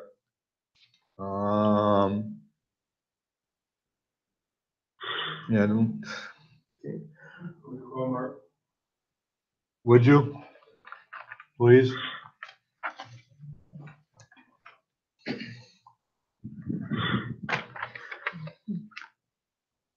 The other issue I have, and I'm not trying to be picky, but I am gonna check with Mark Barnaby on the legal issue of whether or not we do have to seek a proposal, a bid. I don't think we need to, but I would rather check first and find out we don't than find out afterwards we did. A proposal for what? Are you Just talking not- about a referendum, Mike? No, just about hiring a general contractor without bidding for a general contractor is what I'm talking about. Oh, gotcha, sending it out to bid, gotcha. Rather than going out, having half acres do it and then find out later on somebody says, oh, by the way, you're supposed to get a bid on this. I'll ask them just to find out to make sure I don't have to do it. What do you expect to get back from these guys when you get them to be a general contractor? You're gonna expect to get a cost estimate from these guys for the whole project? Yes. Yeah. I mean, if we're gonna go down this road, we need to get the money up, get the promise from the residents that they're gonna support it by paying for it. So you need to have that referendum in place before you even start doing the groundbreaking. You have to have the money available, that if you're gonna go ahead and do a project like this, of this nature, you wanna make sure you have the funds that you're borrowing have been approved. Because otherwise you can't go anywhere. I mean, you can't do you can't do it the other way because it can't be done legally, I don't think. We have a question for you, Mark, on the issue of the replacement of the ductwork, AC and ductwork in the office. Where are we on the bids with respect to that? Yeah, please. Yeah, that will be coming up in the workshop, where we have prices at 7897, 8,560. That's the one I would strongly encourage us to take, and 10,731. The low price I felt was a real low ball. Some of the things that they were suggesting I wasn't real comfortable with. That's why suggesting about $600 more. So $8,560 would be the one I would be recommending. So that's. Mark, Go ahead, Mary. I'm sorry. No, go ahead. Well, for some reason, Mark, I had set aside $23,000 for this project of replacing the office AC unit and ductwork. So this is so much less than what I had for an assumption. I just want to make sure we're not missing anything. Right. What we had my understanding was we had set 13,000 aside in preparation for other air conditioners that in that budget year could fail because we have so many of them. And we had 10,000 that we had rolled over from last year to take care of the office air conditioner. So of that, 10,000 was what the 8,556 would come out of. The additional 13,000 was funds that we were holding in preparation for. We've got several other units that are old, and so that we had money in the budget for those units. So that's where the 23,000 together would come from. And then we've got another 13,000 in the 2019-2020 budget for air conditioners. Right. Would we have 17? So, we have 17 or 18 air conditioners. A lot of them that are over 10 years old. That's why every year I recommend. I'm sorry. Yeah. And I'm just gonna say that's $36,000 over 2 years for AC units. Are we sure we need all of that? No, I mean, we may not need, if nothing fails this year, we're not going to obviously fix one just because, but we do have a lot of units and, I think it's wise to have some put aside, but if you want to trim that some, we can take our chances on that. Mark, does that include that air handler you were talking about? The $8,500, let's say $9,000 would be spent this budget year. That's the only thing that actually is planned to be spent of that money. So if you wanted to take some of it, like I said, I know I've got a couple units on the large hall that are questionable. One at the activity center, those are all well over 10 years. So, but no, Mary, you get a good shot. You won't need it all. I hope. And the 13,000 is just for one AC, not No. 18. Right. No, right now a package units run about $6,000. And so that's why I'm figuring 2 package units a year, we're talking, 12, 13,000. So that's where I come up with that figure. Anything else? 1 minute, I'm trying to think of something.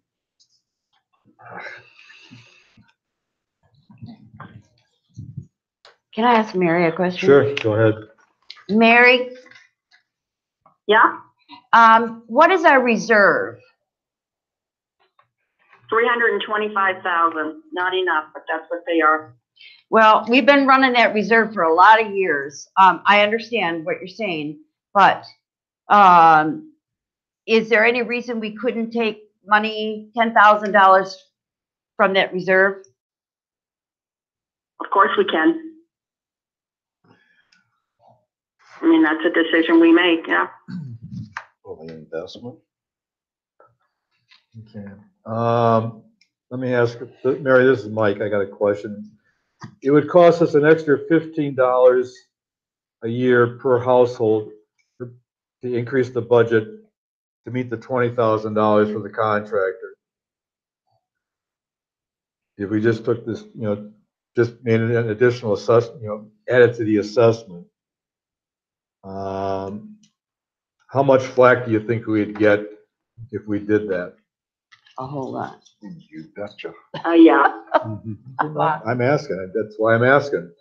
If we said let's say we took half out of the reserve, take 10,000 out of the reserve and cut the 15 in half and increase it by 7, would that cause a lot of flack? I think any increase right now, since we increased. We lost you again, Mary. Lost her again, Okay. which keep losing her. Well, that's not.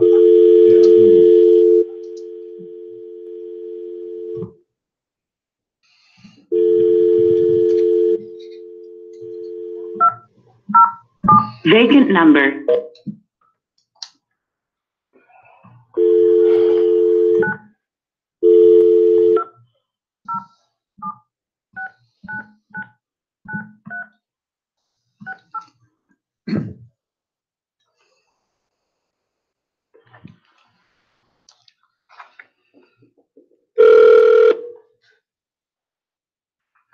Your call has been forwarded to an automatic voice message. She still thinks she's on the line. That's the problem.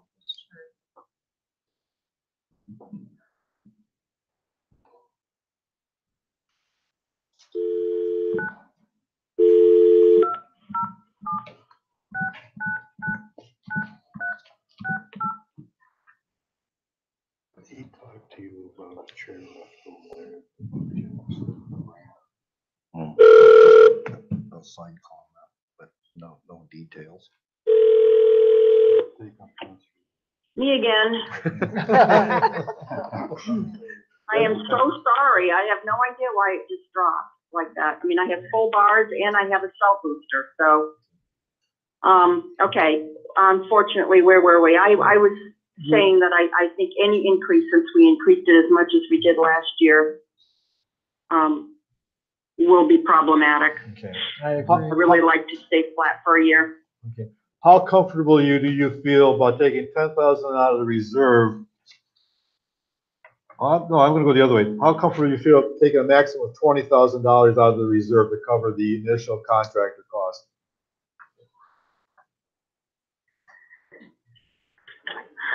Again. I'm trying to see if there's any place else I can find some money. Well, okay, I don't really want to put it on So this hold. Go ahead. $20,000 to get a full workup of what it would cost to develop that property before we move forward. Yes.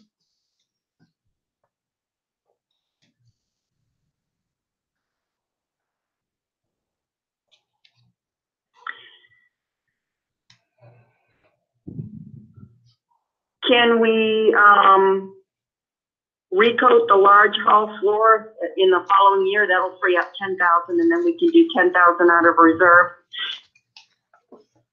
Can you call Mark again?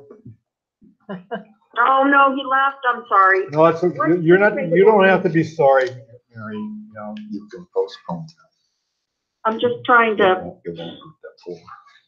The other thing we can do is I don't know how, if we can possibly take the accrual for the marina north and seawalls and do a 5-year accrual instead of 4-year accrual, but I don't know if that's pushing it too much, He's back. Yeah.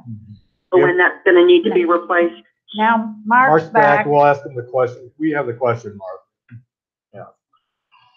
Mary, what is your hesitation about not taking it from the reserves? What's your hesitation? Taking the full 20 from the reserve? Yes. I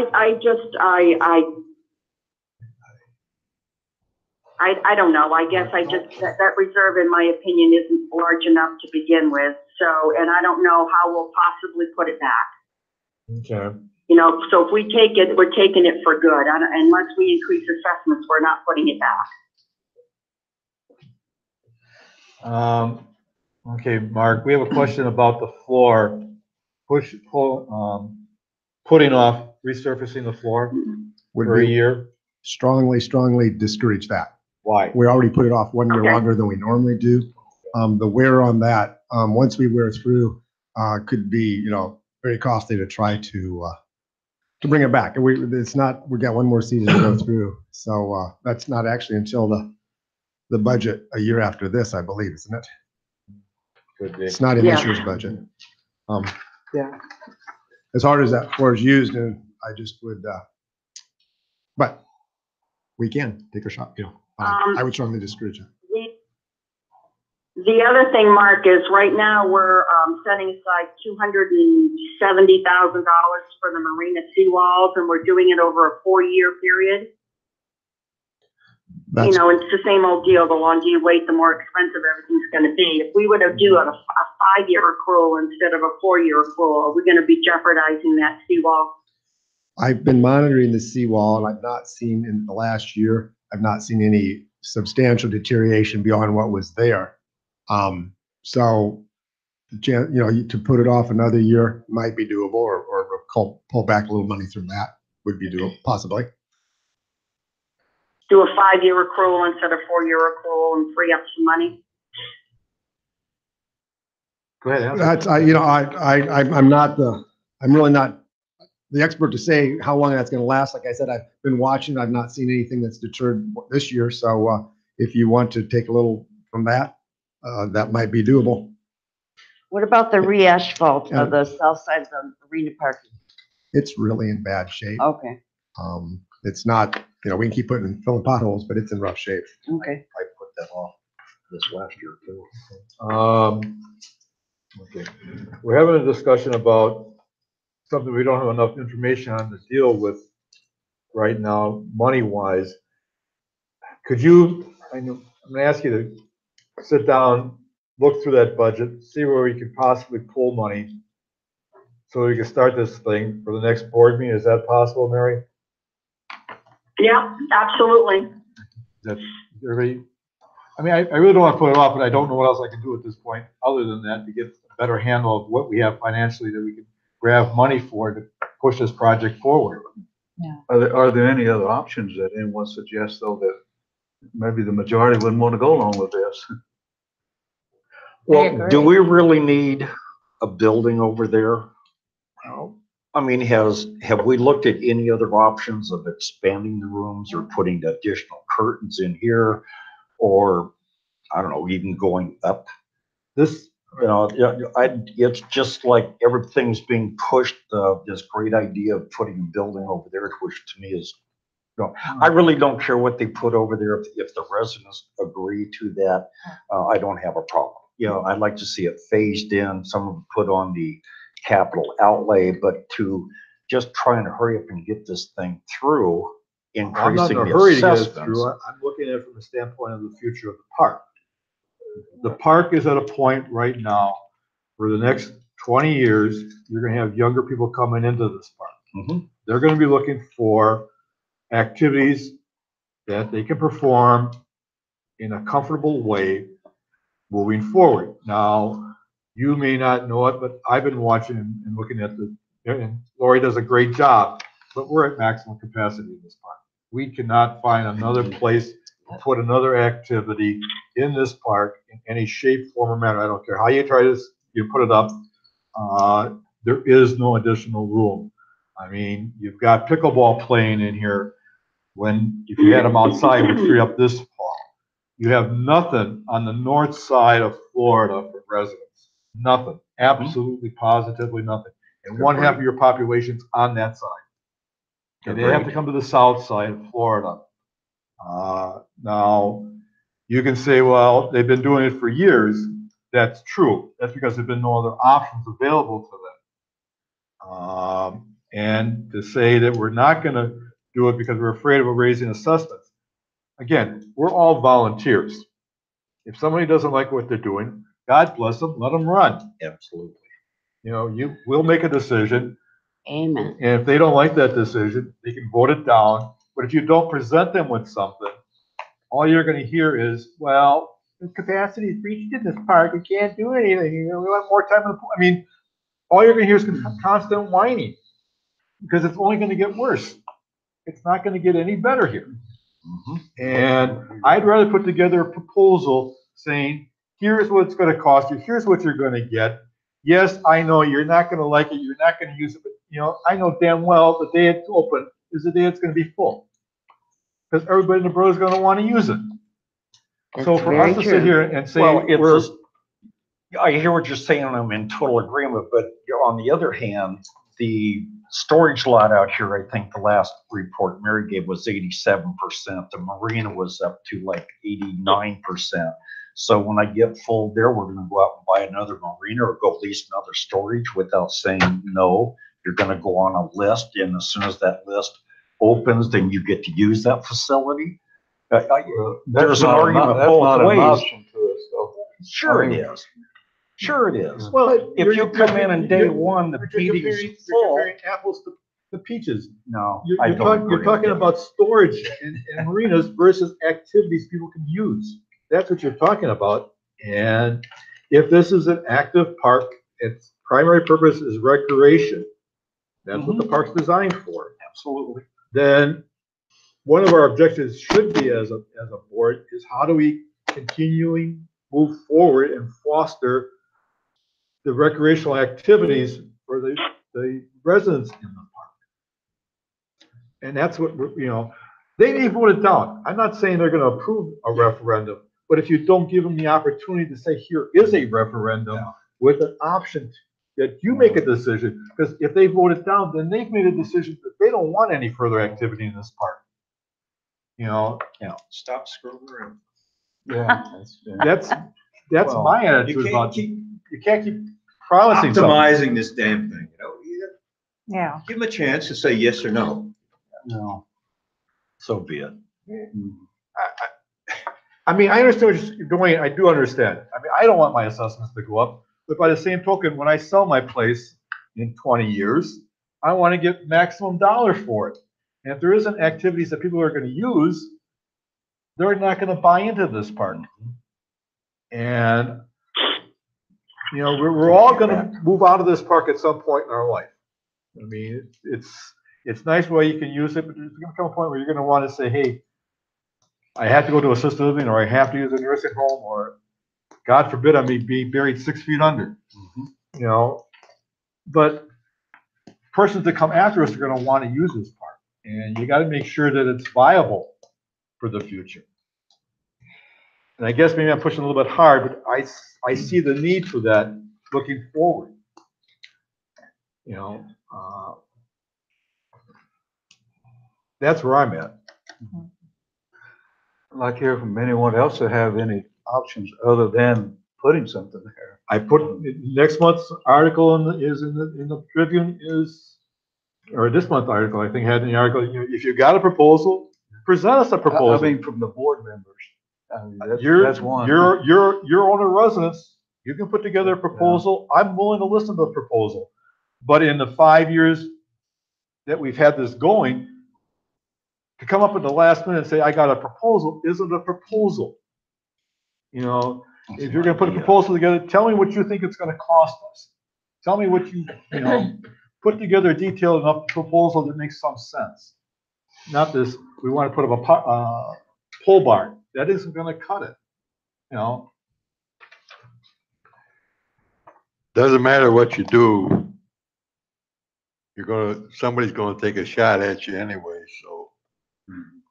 You No, know, but you're looking to find out what the majority want to do. That's not right. What the individual but, pickleball people want or anything like that. but what I'm saying is, you go out there, yeah, I'd like to see this done. No, I don't wanna see that, you ain't raising me.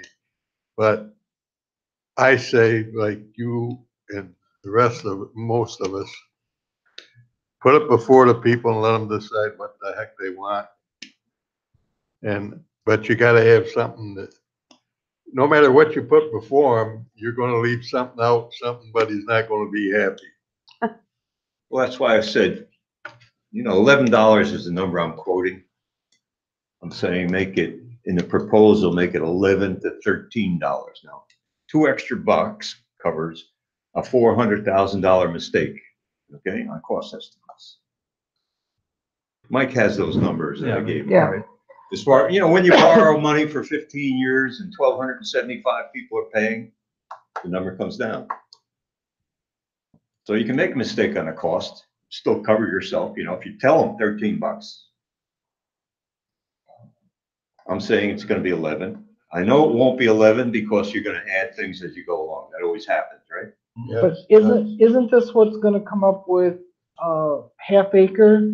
We're doing hiring them as a contractor, they're gonna come up with the numbers, their proposed numbers, and that's what we'll work from, is their proposed numbers. And we'll ask Les to look at them and see if he We'll all look at concurs. them and say, Yeah. okay, what can we live with, what can't we live with? Right. What do you want to present to the residents of the park as a referendum? Right. And I suggest you read through their memo again. See exactly what they were proposing as far as being a general contractor. They looked at permits. They did a lot of detailed work. And all those costs were in my $11. And I also put a 5% contingency on the number that I had to cover our 5-year hiatus here. So we did put a little extra money in that number. So that proposal is fairly current then? Oh, yeah, the 11 bucks is. So why do we want to waste Actually, they said $20,000 just to the use cost it? estimate on the building that I put in was a little high compared to what they would. Okay, I'm gonna do this. I'm gonna have TJ print a copy of the complete proposal. Make sure each one of you have a copy of this proposal. You can look at it. We can discuss it again next meeting, but we gotta do something. It's time to do something one way or the other, with this piece of property and stop talking about it.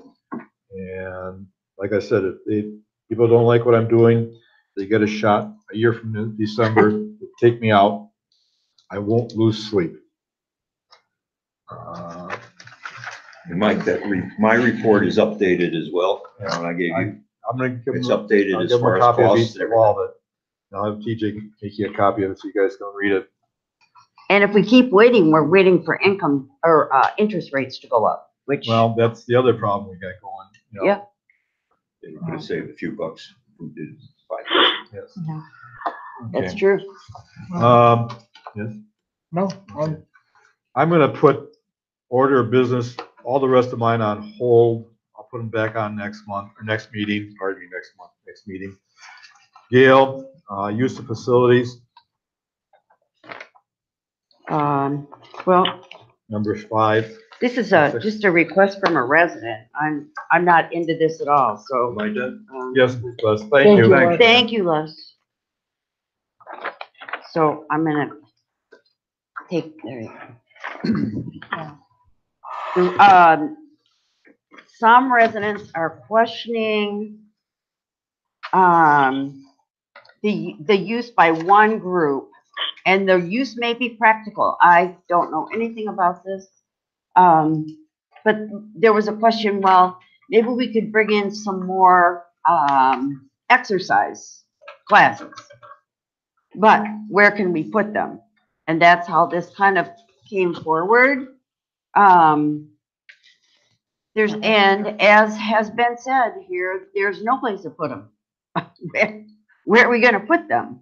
So that brings the question of all of this usage. should we open it up, or just, is this okay and whatever? Well, if it helps at all, anytime pickleball, I have given them such a broad stroke of the use of facilities with the idea that any conflict, they're the first ones that gives up their playtime for a conflict. And we have conflicts all through with, you know, luncheons and all of that sort of stuff, and we deal with that. That's not a problem. So this doesn't say all the things that they concede on, okay? And if someone came up and said they wanted to do an exercise class, let's say, I'm just gonna look at this, and let's just say on Monday mornings in the back of the large hall, I would go to pickleball and say, I need to cut you down to the front of the large hall, because there's another group that's going to start using consistently, and I would adjust the schedule. And nobody's approached me. Well, the thing is, in that respect, the pickleball people say to me, we're giving up our all the time. We're always being asked to give up. We're giving up all the time. So I'm not suggesting that what you're saying isn't a good thing, but then I hear from them. So and I understand. Anita and I, and now Steve and I work with Stephen quite as much, but Anita and I had that agreement right from the beginning, and she was frustrated hearing the people say that too, because she understood what a broad stroke, and they only understand that I can't play today and I wanted to. And I don't know, like you said, we're all adults. And I don't know if it's solvable. I just brought it forward. If everybody just wants to think about it, that's fine with me. So I'm not sure what action are we after?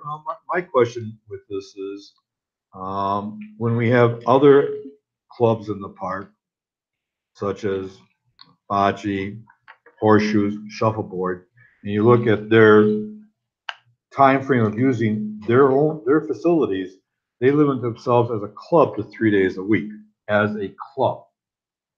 Okay. Are we giving, is pickleball getting the same treatment as the other clubs are getting as it relates to the use of the facilities? I mean, if they have it even 4 days a week, are they getting more preference than other clubs in the park as it relates to use? In other words, the clubs have said, we'll use the facilities as a club 3 days a week. Anybody else can use it any other time they wish without having to use the club. Is that allowed in this part, or in this organization, or is this strictly a club function and operated as a club function? Well, all right, now I'm confused, because what I just think I heard you say is that we don't want to schedule them but 3 days a week, but then anytime anybody wants to come in, they can come in and play because they're not scheduled and the room's not being used. And wasn't that just the disaster we had? Well, but the difference is they wouldn't be coming in as a club, they'd be coming in as individuals, and they would run the same risk as anybody else would run as it relates to the use of the hall. And that's a disaster for Mark, because Mark can't schedule floor cleaning, he can't schedule, because people, and if they come in and they start their game, they want to be able to finish their game. And so this was the best solution I could come up with, was to give them the broad stroke. With the understanding that if we need to. That makes sense. And I've been delaying doing pickleball's schedule for the remainder of 2019 and the beginning of 2020, because I want to get as many of the events scheduled else, so that when I do theirs, I always, with Anita, gave her, yes, you can have whatever, if this was the schedule, those dates and times, with these exceptions, and then I would give her a great big long list of the dates she couldn't have. So she knew in April, she knew what dates in November, December, January, February, March, she couldn't use the hall. And they knew that up front.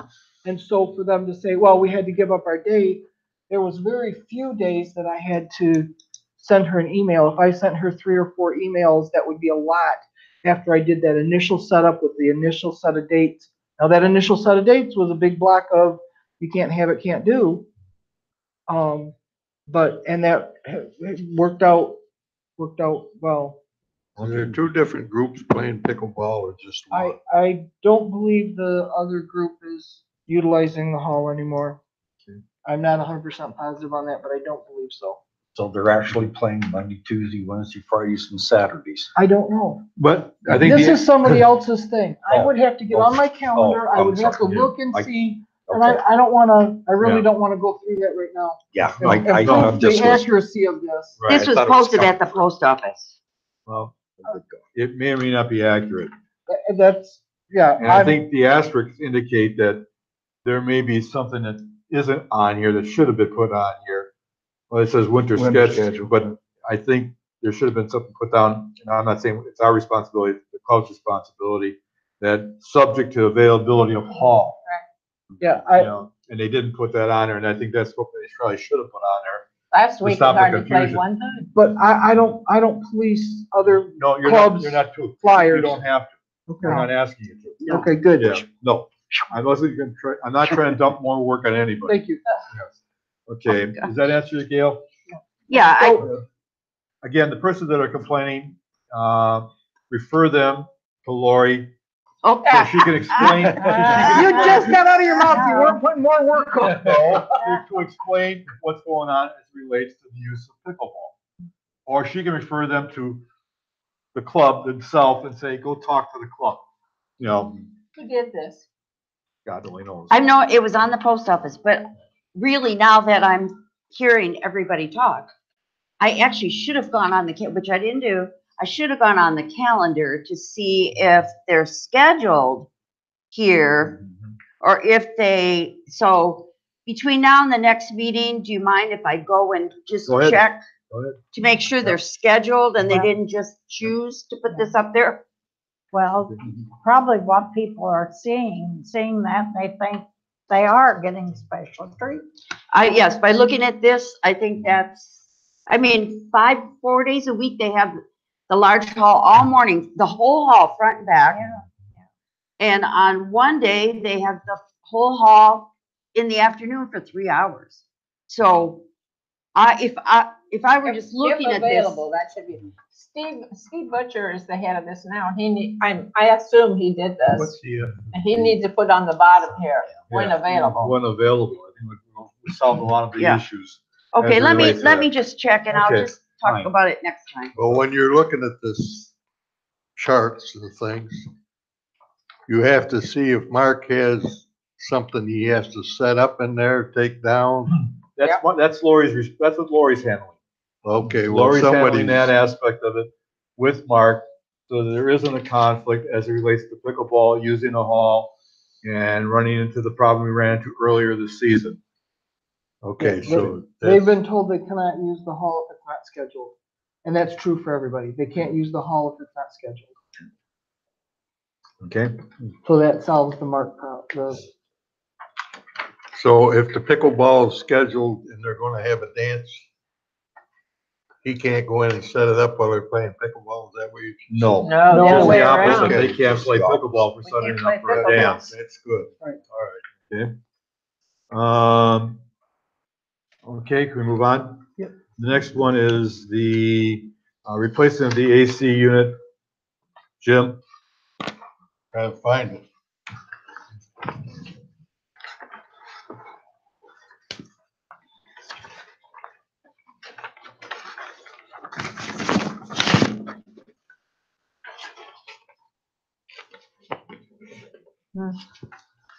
I'm gonna make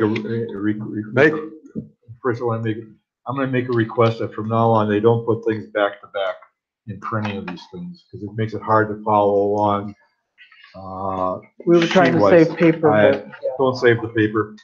Yeah. Knock the tree down.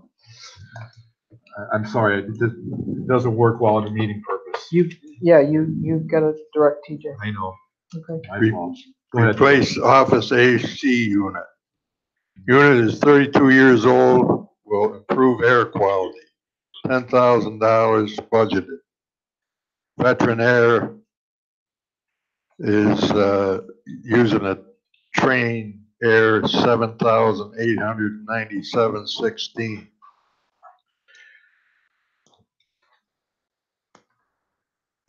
Cool Today 14 seer Carrier 8,560. Jim McDonald 15 Scene, I guess it's Corsair 10,731. And according to Mark, the best of the three is the 8,560 by Cool Today. He's used them in the past and had good luck with them. Can I ask Mark some questions? Yep. Of these, how long have each one of these been in business? All Veteran Air would be the newest of the businesses, but all three have been in business for several years. We have used all three different contractors and And the reason you should recommend NM Cool Today is because they're their carrier unit they're bidding is a commercial unit. The train is a residential unit. The train also wanted to cut 2 supplies out of the office, said that we didn't really need them. The other 2 contractors disagreed. It's been working fine to start cutting things. It was 2 or 3 things they weren't going to put a new recirculation pump in. The other 2s were. So I just felt that they were, even though they were $600 less, the things they were cutting out wasn't worth the savings. Okay. Thanks, Mark. Any objections to Jim bringing back a proposal next meeting for the replacement of the? Does he have to do a proposal? Isn't this under his $10,000 limit? Oh, you're right. It is. So Yeah, we just need to direct agree. him that, Yeah, go ahead that we and do it. agree. Yeah, we agree to just go ahead and use NM Cool Today at Is the it 8,560. NM? And Nancy Mary Cool Today. Okay. All right. Got it. Is there any disagreement? Go ahead and do it, Jim. Okay. Okay. Next one is Marina Step Handrail. And then I also added the AD ramp. Let's do one with first, the handrail. Where are we with that, Jim? The handrails at the Marina. Absolute aluminum, 3,878.15, 3 to 4 months. Total aluminum, $3,888, 6 to 8 weeks. Independent aluminum, $4,080, 4 to 6 months. Now, this may change just a little bit depending on what we do with the ramp. So, but this is the price for the rails. We may have to add another rail or 2 if we go with a chairlift or with a ramp. Okay. Let's just deal first with this ramp. Of the 3, do you have any one that you feel is better than the other, or are they all equal, or what? Well, with the ramps. Right. No, I'm the handrails. You said ramp. I'm sorry. I'm sorry, handrail. I'm sorry. It gets a little confusing after a while. On the handrails, is there one over the other that you would recommend, or you see meeting our needs better? They're all, How long was that first one? 3 to 4 months. 3 to 4 months. The other one is, the second one is 6 to 8 months. No, it's 6 to Wait, 8 weeks. 6 to 8 weeks. And 4 to 6 months on the next one. For the $10, I Total aluminum 6 to would 8. be a good one. What is Jim? I didn't hear you. I say we suggest total aluminum at this time. Yeah. Yeah. Yeah, it's gonna get it done the quickest. Yeah. I think there's consensus on that. Go ahead and do it, Jim. Now let's get back to the ramp at the marina. All right. I'd like Mark to come up on that because he's been talking to the people here just recently, including the other day. So I haven't been, Okay. I've talked to Mark, but he has more knowledge on it than I do. We're working on a couple different options. I've had a lot of difficulty getting contractors in to give me prices on, this is again, getting someone in a wheelchair down from the parking lot to the concrete walkway around the marina is what the goal is. 3 different ways that it seems that we can do that. Original plan was to put an aluminum ramp in so that they would come from the southwest corner of the marina and they would actually roll down a 25-foot ramp. That would consume 1 slip to do that, but that was the original plan. We've had some other suggestions from contractors of using a chair lift, kind of like you see them on TV where you go down the stairs at your home. This would be a commercial application, obviously outdoors. But individuals would have to get out of their wheelchair onto the chair lift, go down the steps. This would be the southeast corner would be the best location for that. We felt they would go down the steps. Yeah, by the firehouse would be the steps closest to the firehouse. The other one would be the steps closest to Hicks Marine on the south wall. That particular style, then they would have to, you can, some of the lifts have a hook that they could put their wheelchair on after they got on, or someone obviously would have to take the wheelchairs down the steps and then they get off of the lift and into their wheelchair.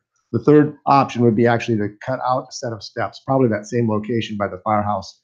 And that there would actually be a platform that you would go in and with your wheelchair, and it would take you down, and then a gate would open and you'd wheel out onto the steps. So I'm still, prices are kind of all over the place for me, but I kind of wanted a little idea on what you all kind of felt. I have a question. Yes. Okay, it's a real basic question. I get the wheelchair down.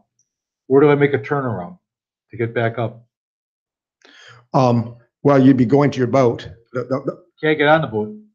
None of the ramps going out to the boats are wide enough for a wheelchair. Right. How do I get out? Once I get down on a wheelchair, get down on the cement, how do I make a turnaround to come back to the ramp going back up? Well, there's 5 foot of concrete there on the south wall where you would have to, it's tight. It tight turnaround. Almost impossible. It would be near just scary for me, and it would be scary for me to get out and try to get to a boat. You know how thin the. Then why are we doing this? That's not what I thought we were talking about. The wheelchair ramp or even the lift is one thing.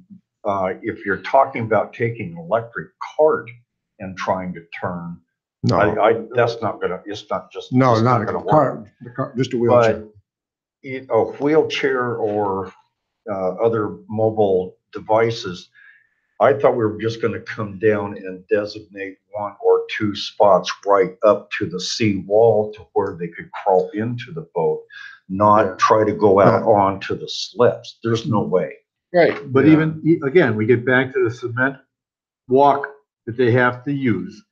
You can't, there's no physical way you can make a turnaround. You'd have to wheel backwards. Now, in a wheelchair, you could turn around on the 5 foot seawall. Obviously, you've never been in a wheelchair. Oh, yes, I have. All right, let's see. Yes, I have. There's less than 5 feet here, and I can turn a full circle. And go back up. Now, am I going to do it down there where I have the option of falling in the drink? No. Well, but I'm just telling you. But again, Jim said if we go that way, you're going to be adding additional rails, and I'm sure that coming down the ramp, you're going to have some kind of a handrail system. And then even down to where you're going to step into the boat, you're going to have additional aluminum type, I hope they're strong enough, but aluminum handrails so they can get in and out of the boat. You know, the handrails come out how many inches?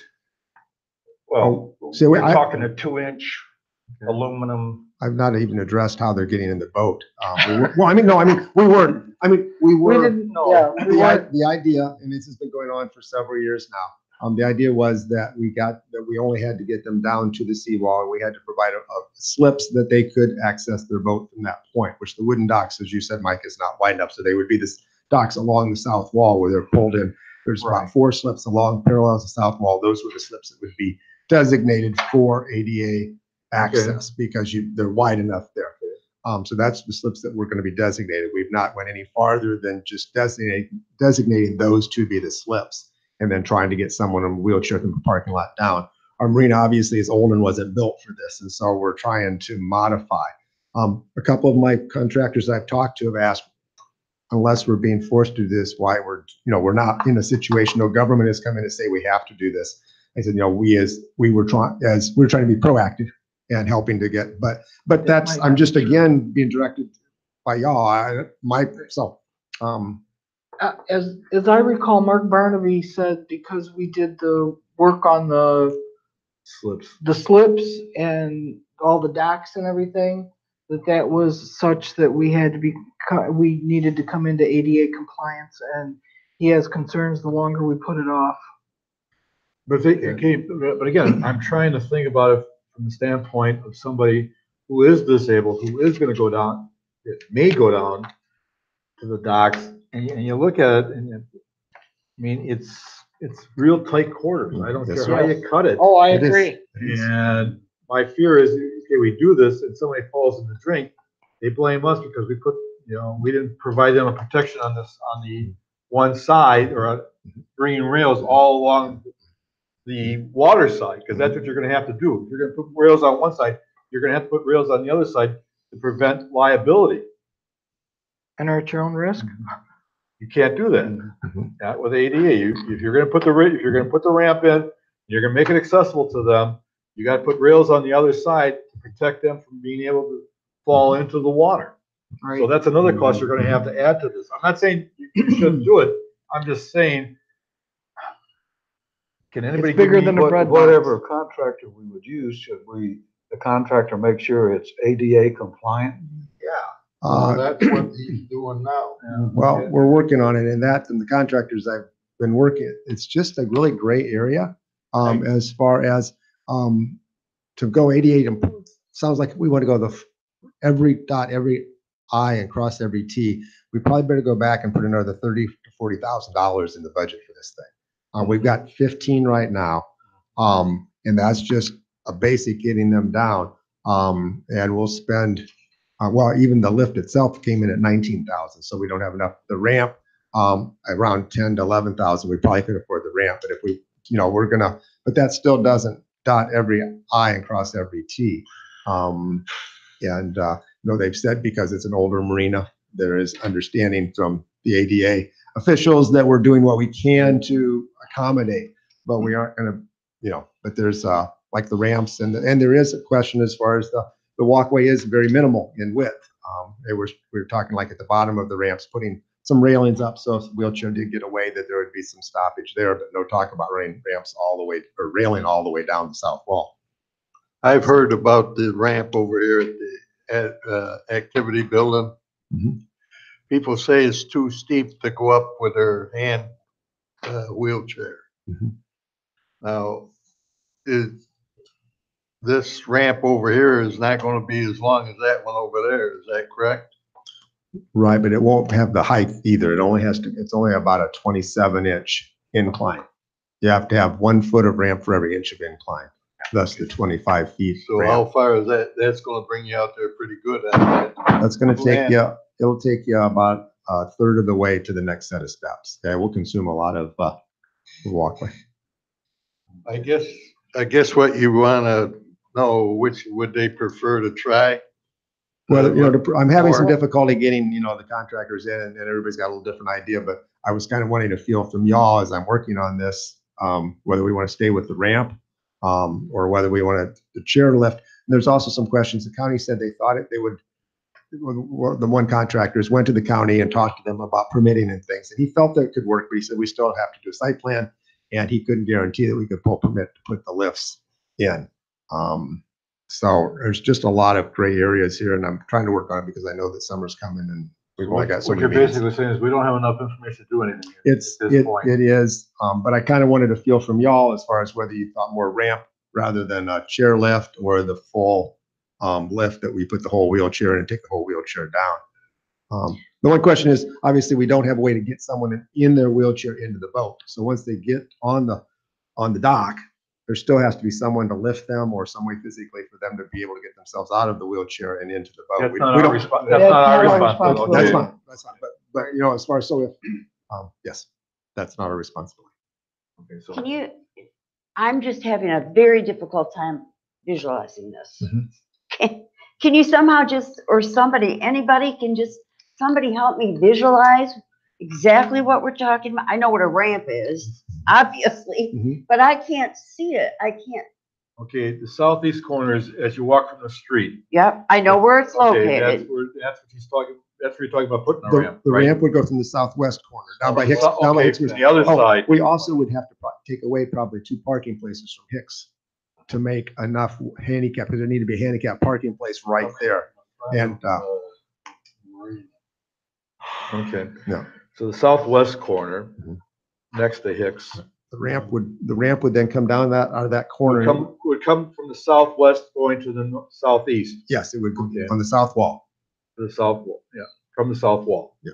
And then there would be steps, because to get to Dwayne's boat, who is along the west wall, you still have to have access to get off the ramp down to get those boats. There would be steps that would come off the ramp going to the north so that those people could use steps to go that way. They're using steps now, so that. I was gonna say, aren't there steps now? Right. So we still have to provide access to those boats. So we would put steps on the one side of the ramp to get to the north wall, and then the ramp would go and give you access to the south wall. And did the county say they'd approve that ramp?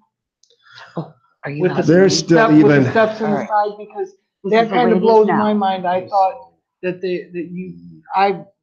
what I thought I know, and this much, is that you couldn't have steps in the run of the ramp. It wouldn't be in the rung of the ramp. Oh, It would go okay. down at a 90 degrees to another direction. Yeah, it wouldn't affect the Okay, ramp at all. got you. Alright. Got a question. How long would the ramp be? 25 feet, And how much?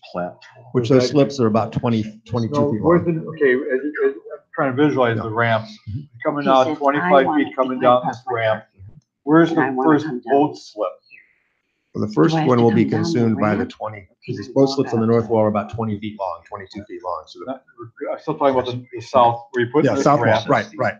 Just on the other side of the I'm ramp. still That's walking. That would be the shot. first, I'm That would be- walking that would be flat, lost. and I'm gonna come down these steps. yeah, along the ramp would be lost. Then the next slip, we'd start at the next slip. Thank you. So we lose one I slip could not.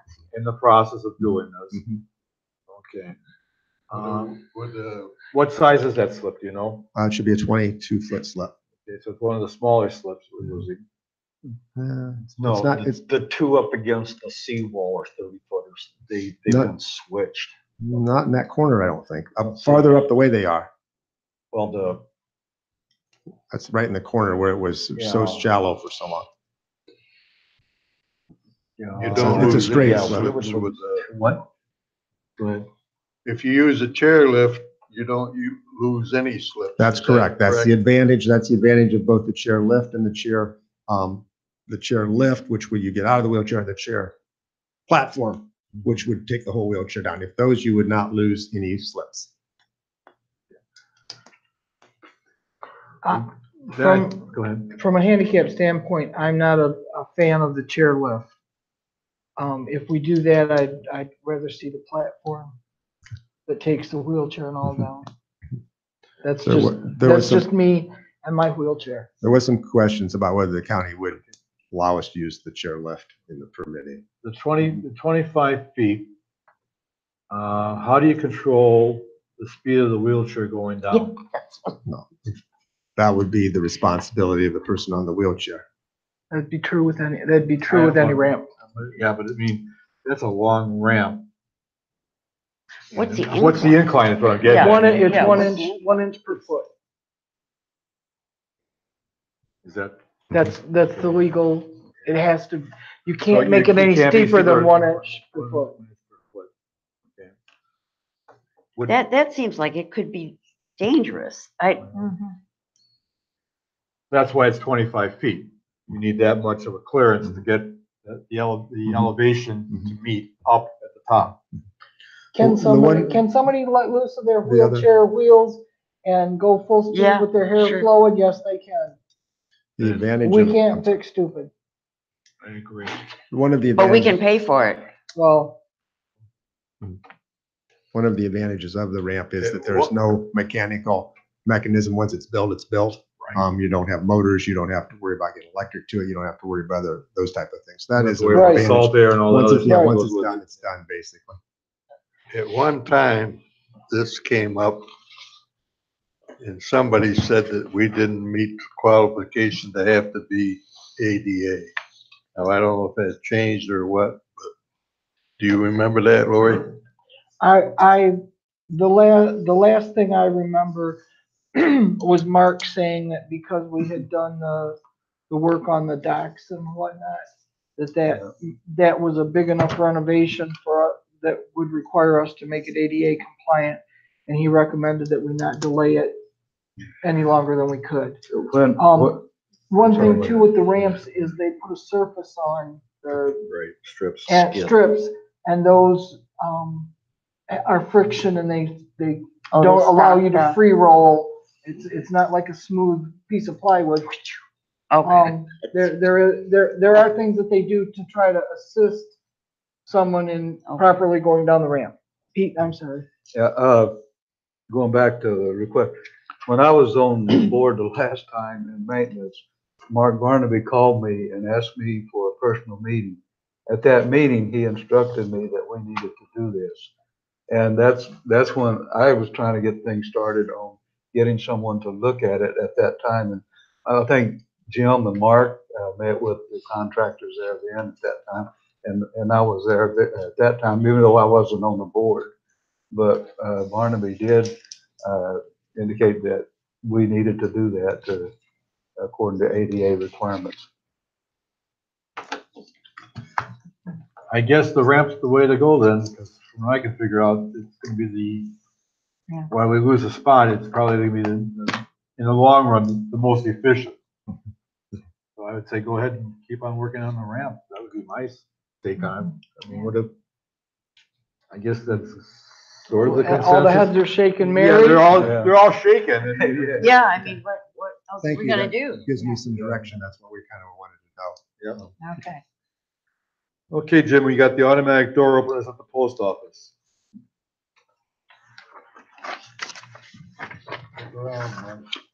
Yeah, don't leave, Mark. Please. Oh,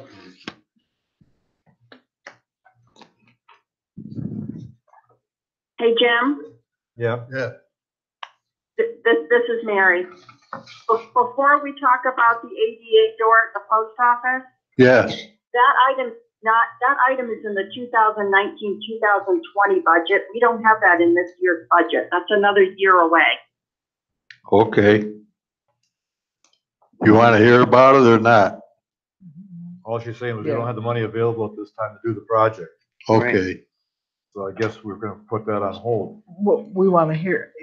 No, if you're not gonna, you can't approve it. Right. You could approve it, but you're approving it what? You're not gonna take any action. Yeah, you're not gonna take any action until next year on it. Right.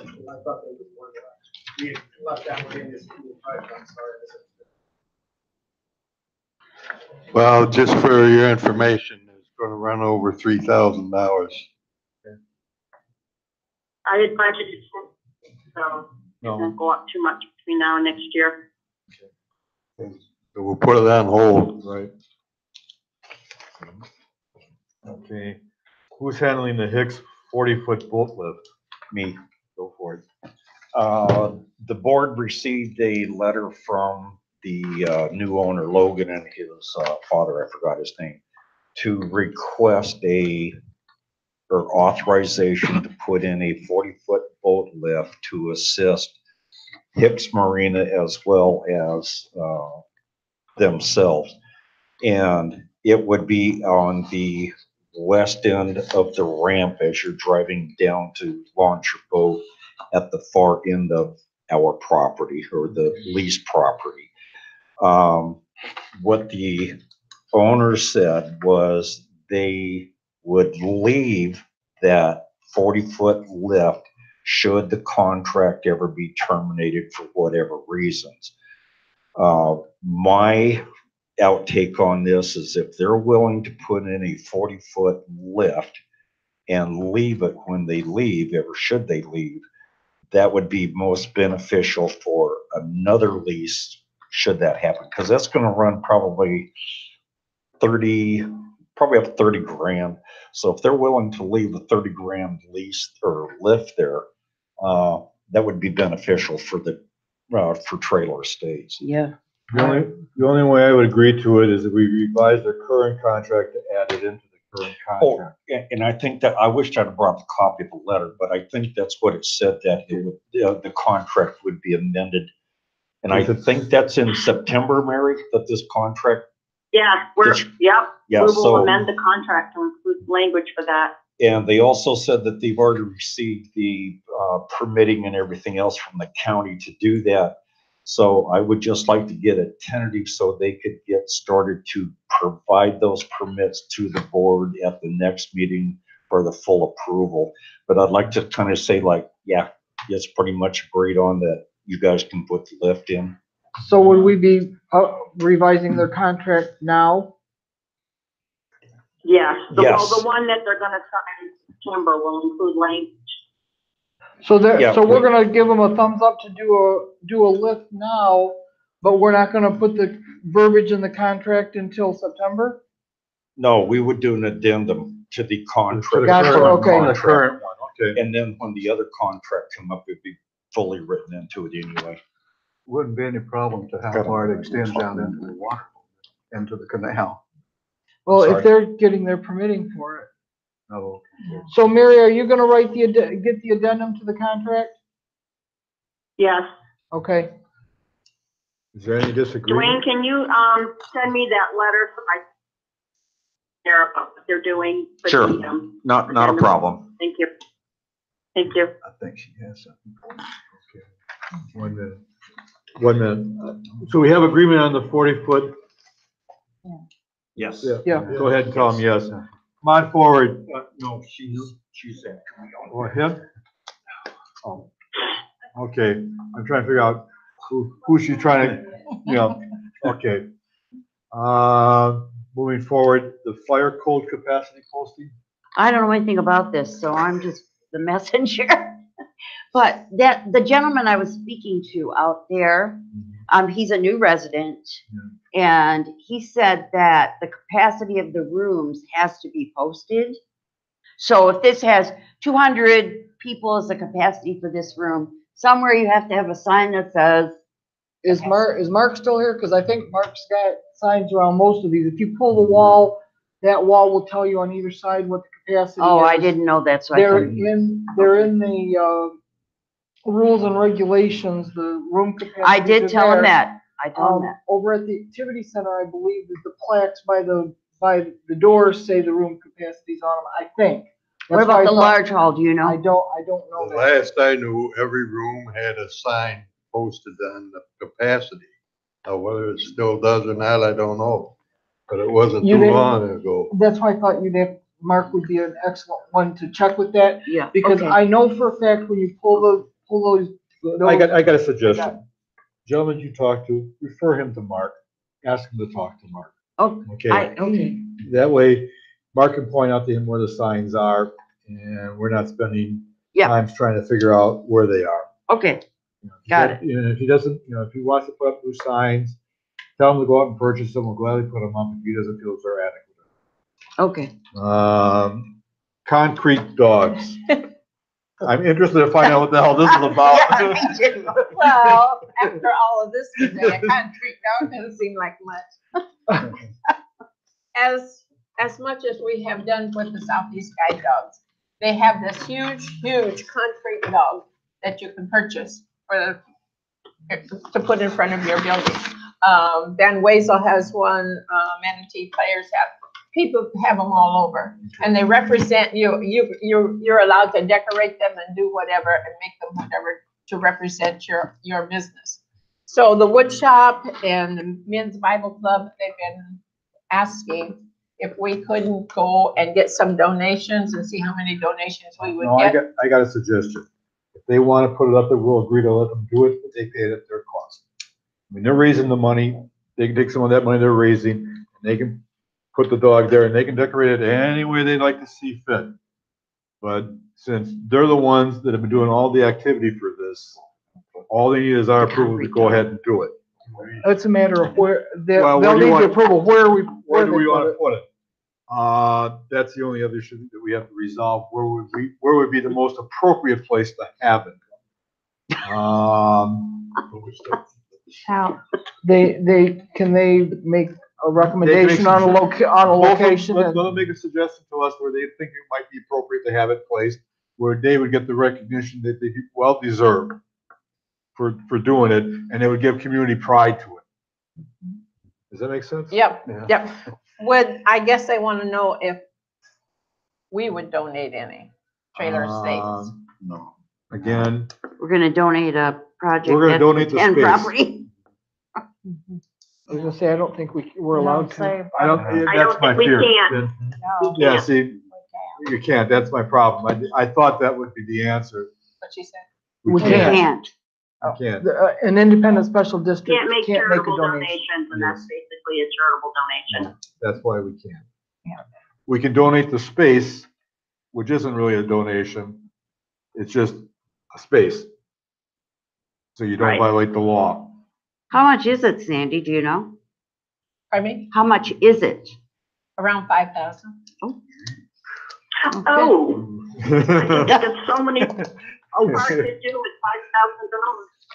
That's one big damn dog. Come on, you guys. This is also a fundraiser for Southeast Guide Dogs, so some of the money goes for the concrete, the rest of it goes to support Southeast Guide Dogs. I get that. Yeah. Anything else? Does that answer the question? Yes, thank you. You're welcome. They're gonna put a leash on it. Six foot. Put a It's leash. Required. They better. I think we've all been here too long. Yeah. Meeting adjourned at 12:40. Oh, my gosh.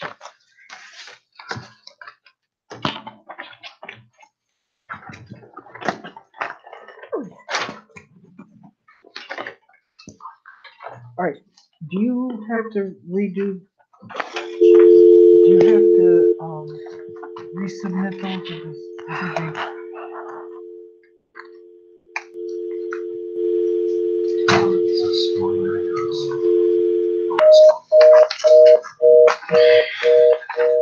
Have a good one.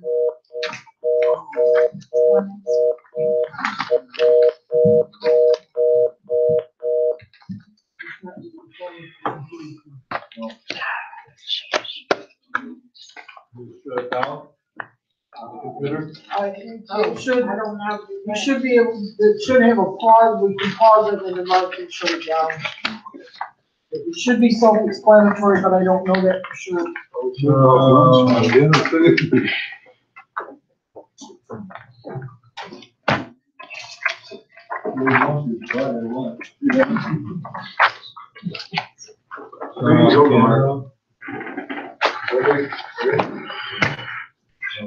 Camera's turned off.